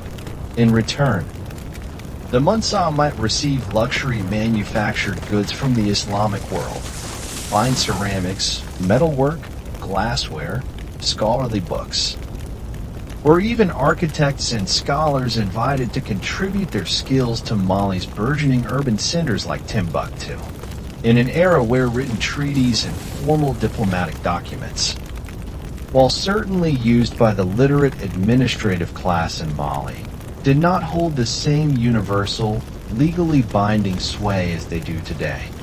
The public and ceremonial exchange of valuable gifts served as a powerful seal upon agreements and understandings.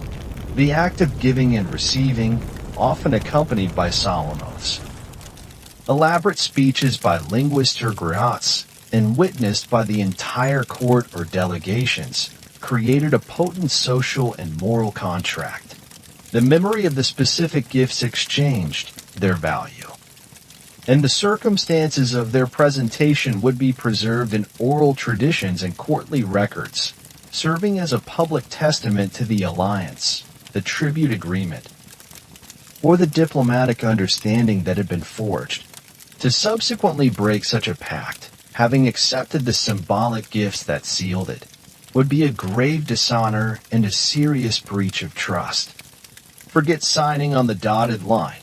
In Mali, a treaty was sealed when both sides exchanged enough gold and impressive headwear that everyone was too dazzled to even think about breaking it.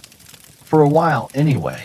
Conversely, the refusal of a diplomatic gift or the offering of something deemed insultingly inappropriate could precipitate a major diplomatic crisis, potentially even leading to hostilities.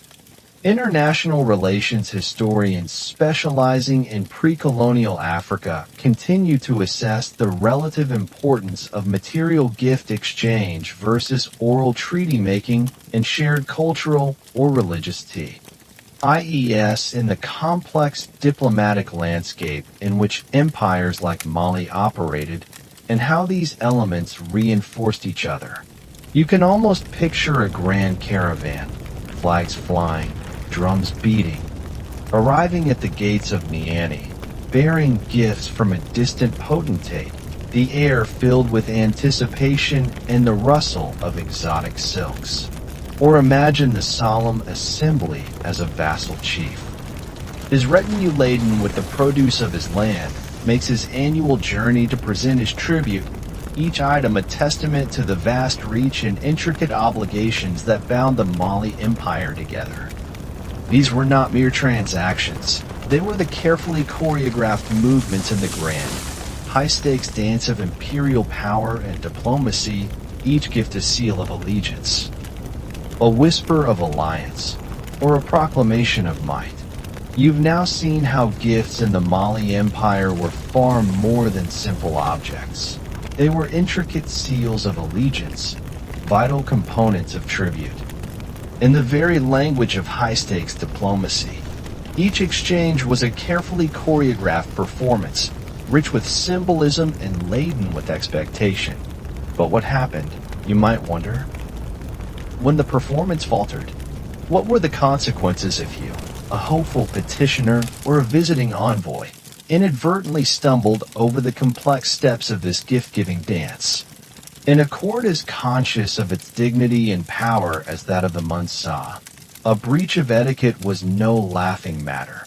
It could lead to outcomes ranging from deeply awkward to genuinely dangerous. The immense significance attached to every aspect of the gift, its nature, its value, its timing, and the manner of its presentation, meant that the potential for a faux pas was ever present. And the stakes were incredibly high, particularly when dealing directly with the Mansa or his most powerful representatives. It wasn't like accidentally using the wrong fork at a modern dinner party. This was a world where a seemingly minor slip could be interpreted as a sign of disrespect, ignorance, or even deliberate provocation, potentially jeopardizing not just your immediate mission, but also your personal standing, your safety, and perhaps even the relationship between your homeland and the mighty Mali Empire. So, what kinds of missteps could land you in hot water? Let's start with the gift itself. Presenting an inappropriate gift was a cardinal sin. If your offering was perceived as too meager for your own status, or too insignificant for the exalted rank of the recipient, it could be taken as a profound insult, a sign that you either undervalued the recipient or lacked the resources and good sense to make a worthy presentation. Presenting the Mansa with something inappropriate was like giving your boss a singing fish for their birthday, except instead of an awkward thank you, you might get a one-way trip to the Department of Regrettable Decisions. Conversely, a gift that was too lavish or ostentatious, especially from a subordinate or someone of lesser rank, could be seen as presumptuous, an attempt to outshine others, a blatant bribe, or even a subtle challenge to the established hierarchy.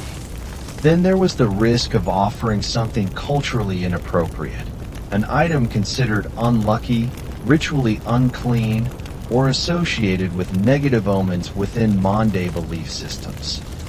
Or perhaps a gift that, through sheer ignorance, carried an unintended and unwelcome symbolic message, even if your gift itself was perfectly chosen. Errors in its presentation could be just as disastrous. We've already discussed the meticulous rituals of approach and abasement, the prostrations, the dusting of oneself. Failure to perform these acts of deference correctly or with sufficient humility would be an immediate and glaring offense. Speaking out of turn, addressing the Munsah directly without going through the official linguist, unless explicitly permitted, using incorrect or insufficiently grandiose honorifics, or displaying an inappropriate demeanor, perhaps appearing too arrogant, too casual, too impatient, or even overly fearful and flustered, could all be interpreted negatively. Forgetting to dust yourself properly before the Munsah, that's not just a social blunder. That's a conspicuous failure to appreciate one's own dust-like insignificance level offense. Probably came with a demerit point on your imperial loyalty card. The wrong timing, too, could be problematic. Attempting to present a gift at an unscheduled or inappropriate moment, or without having formally sought and received permission for an audience, would be a serious breach of courtly protocol. The consequences for such faux pas could vary widely, depending on the perceived severity of the offense, your own status, and perhaps the Munsah's mood on that particular day. On a personal level, for you the giver, even a minor misstep might lead to a significant loss of face and public humiliation. Imagine the chilling silence, the disapproving murmurs of the assembled courtiers, or the cold, dismissive glance from a high official if your offering or your conduct was found wanting. You might find your petition ignored, your requests denied, or yourself simply ostracized from the inner circles of the court.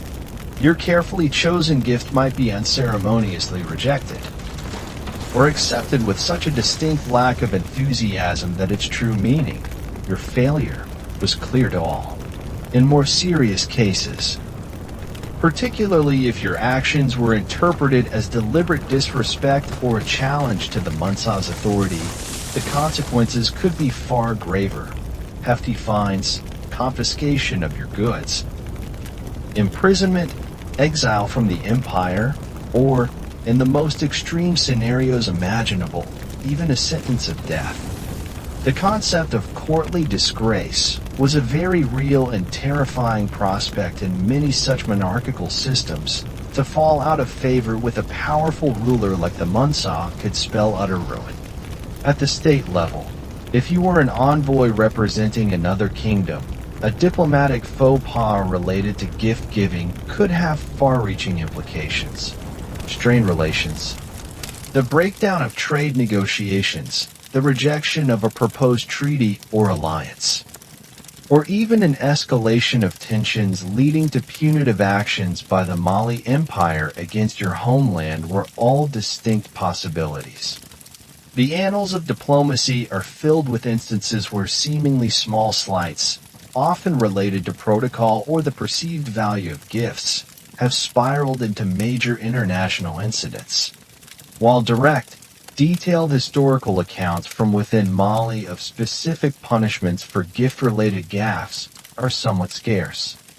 The descriptions by outside observers like Ibn Battuta repeatedly emphasize the extreme formality and the profound deference expected. He himself, as a respected scholar, was clearly navigating a complex system where he was constantly observing and learning the nuances. It's not hard to imagine that deviations would be keenly noted, one particularly telling if subtle. Sign of royal displeasure might be what we could term the imperial silent treatment. If the Munsah was displeased with your gift or your bowing technique, he wouldn't necessarily yell. He'd just give you that look. You know, the one that silently says, "My disappointment is immeasurable, and your future career prospects are now officially dusty." This kind of subtle, chilling disapproval from the pinnacle of power could be more terrifying and damaging to one standing than an outright outburst. Folklorists and oral historians sometimes recount cautionary tales embedded within Monday traditions about the dangers of disrespecting authority or social norms. And scholars debate whether these narratives reflect actual historical incidents of etiquette breaches at court or serve more as didactic tools for reinforcing social cohesion and respect for hierarchy. All of this, of course, created immense pressure on anyone preparing to enter the Munsah's presence or interact formally with his high officials. You would need to do your homework diligently, seeking advice from those familiar with the court, perhaps engaging your own knowledgeable guides or intermediaries, and observing every minute detail of behavior around you with the keenness of a hawk. Your gift, your words, your very posture were all part of a high-stakes communication. A message that had to be perfectly crafted and flawlessly delivered to avoid the perilous pitfalls of a courtly faux pas in the golden heart of Mali.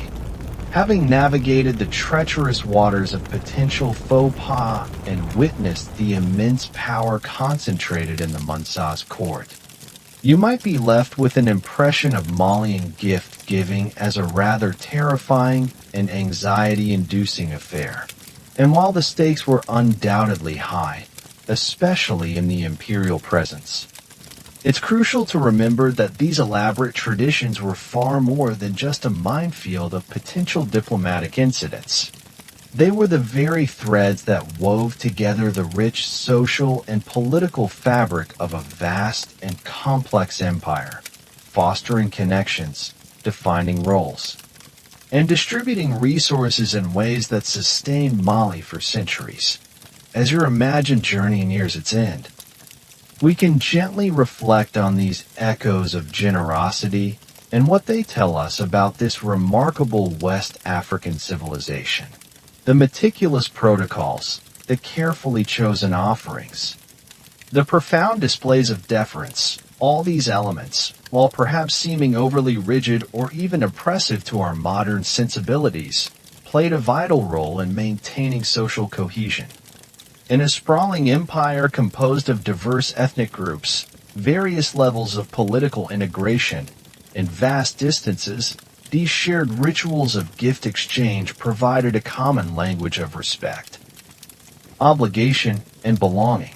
They reinforced the bonds between rulers and ruled, between different lineages and communities, and between the empire and its neighbors.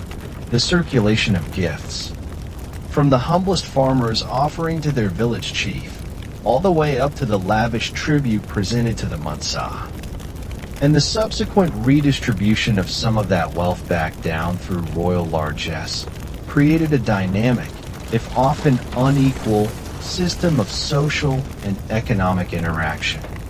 By the end of your stay in Mali, you'd probably be a black belt in competitive gift-giving and an Olympic champion in synchronized prostration, or at least slightly less likely to cause an international incident with a poorly chosen melon. What these intricate traditions reveal about Malian society is a deep appreciation for order, hierarchy, and the power of symbolism. The types of gifts most valued: gold for its intrinsic and royal associations, salt for its life-giving necessity, cola nuts for their role in sealing social bonds, fine textiles for status, powerful horses for martial strength, and eloquent words for their ability to shape perception, tell us much about what Malians held dear.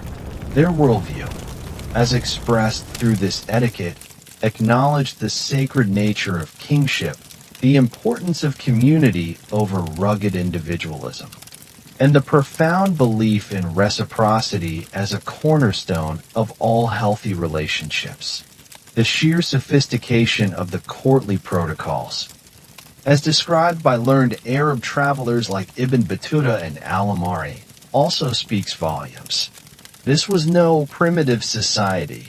The Mali Empire possessed a highly developed administrative structure, a complex legal system influenced by Islamic jurisprudence, and thriving centers of learning like Timbuktu.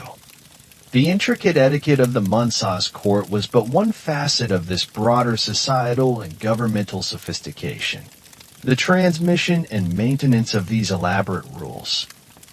In a society where literacy, while present among the elite and scholarly classes, was not the primary means of everyday communication for the majority, relied heavily on the power of oral tradition.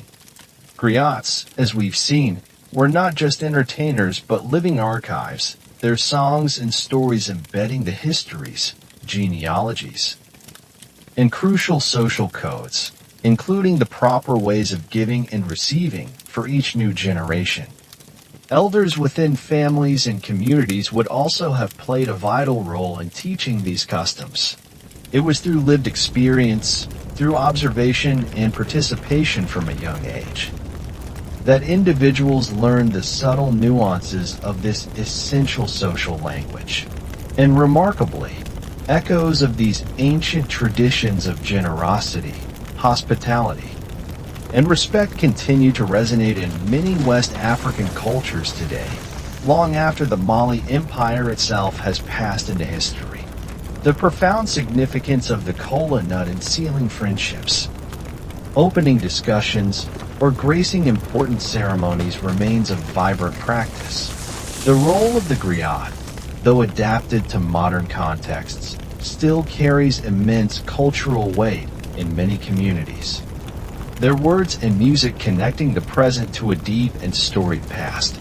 Elaborate formal greetings, the expectation of offering hospitality even to strangers, and the importance of gift-giving at key life events like naming ceremonies, weddings, and funerals all bear the imprint of these deep-rooted cultural values. The formal presentation of kola nuts to initiate important meetings or to welcome honored guests is still a common and highly respected custom in many parts of the region, a direct, tangible link to the kinds of interactions you've witnessed in the Munsaz court.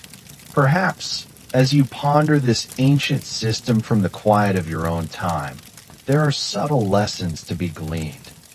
In a world often dominated by purely transactional relationships, the Malian emphasis on the gift as a means of building and maintaining human connection offers a different perspective.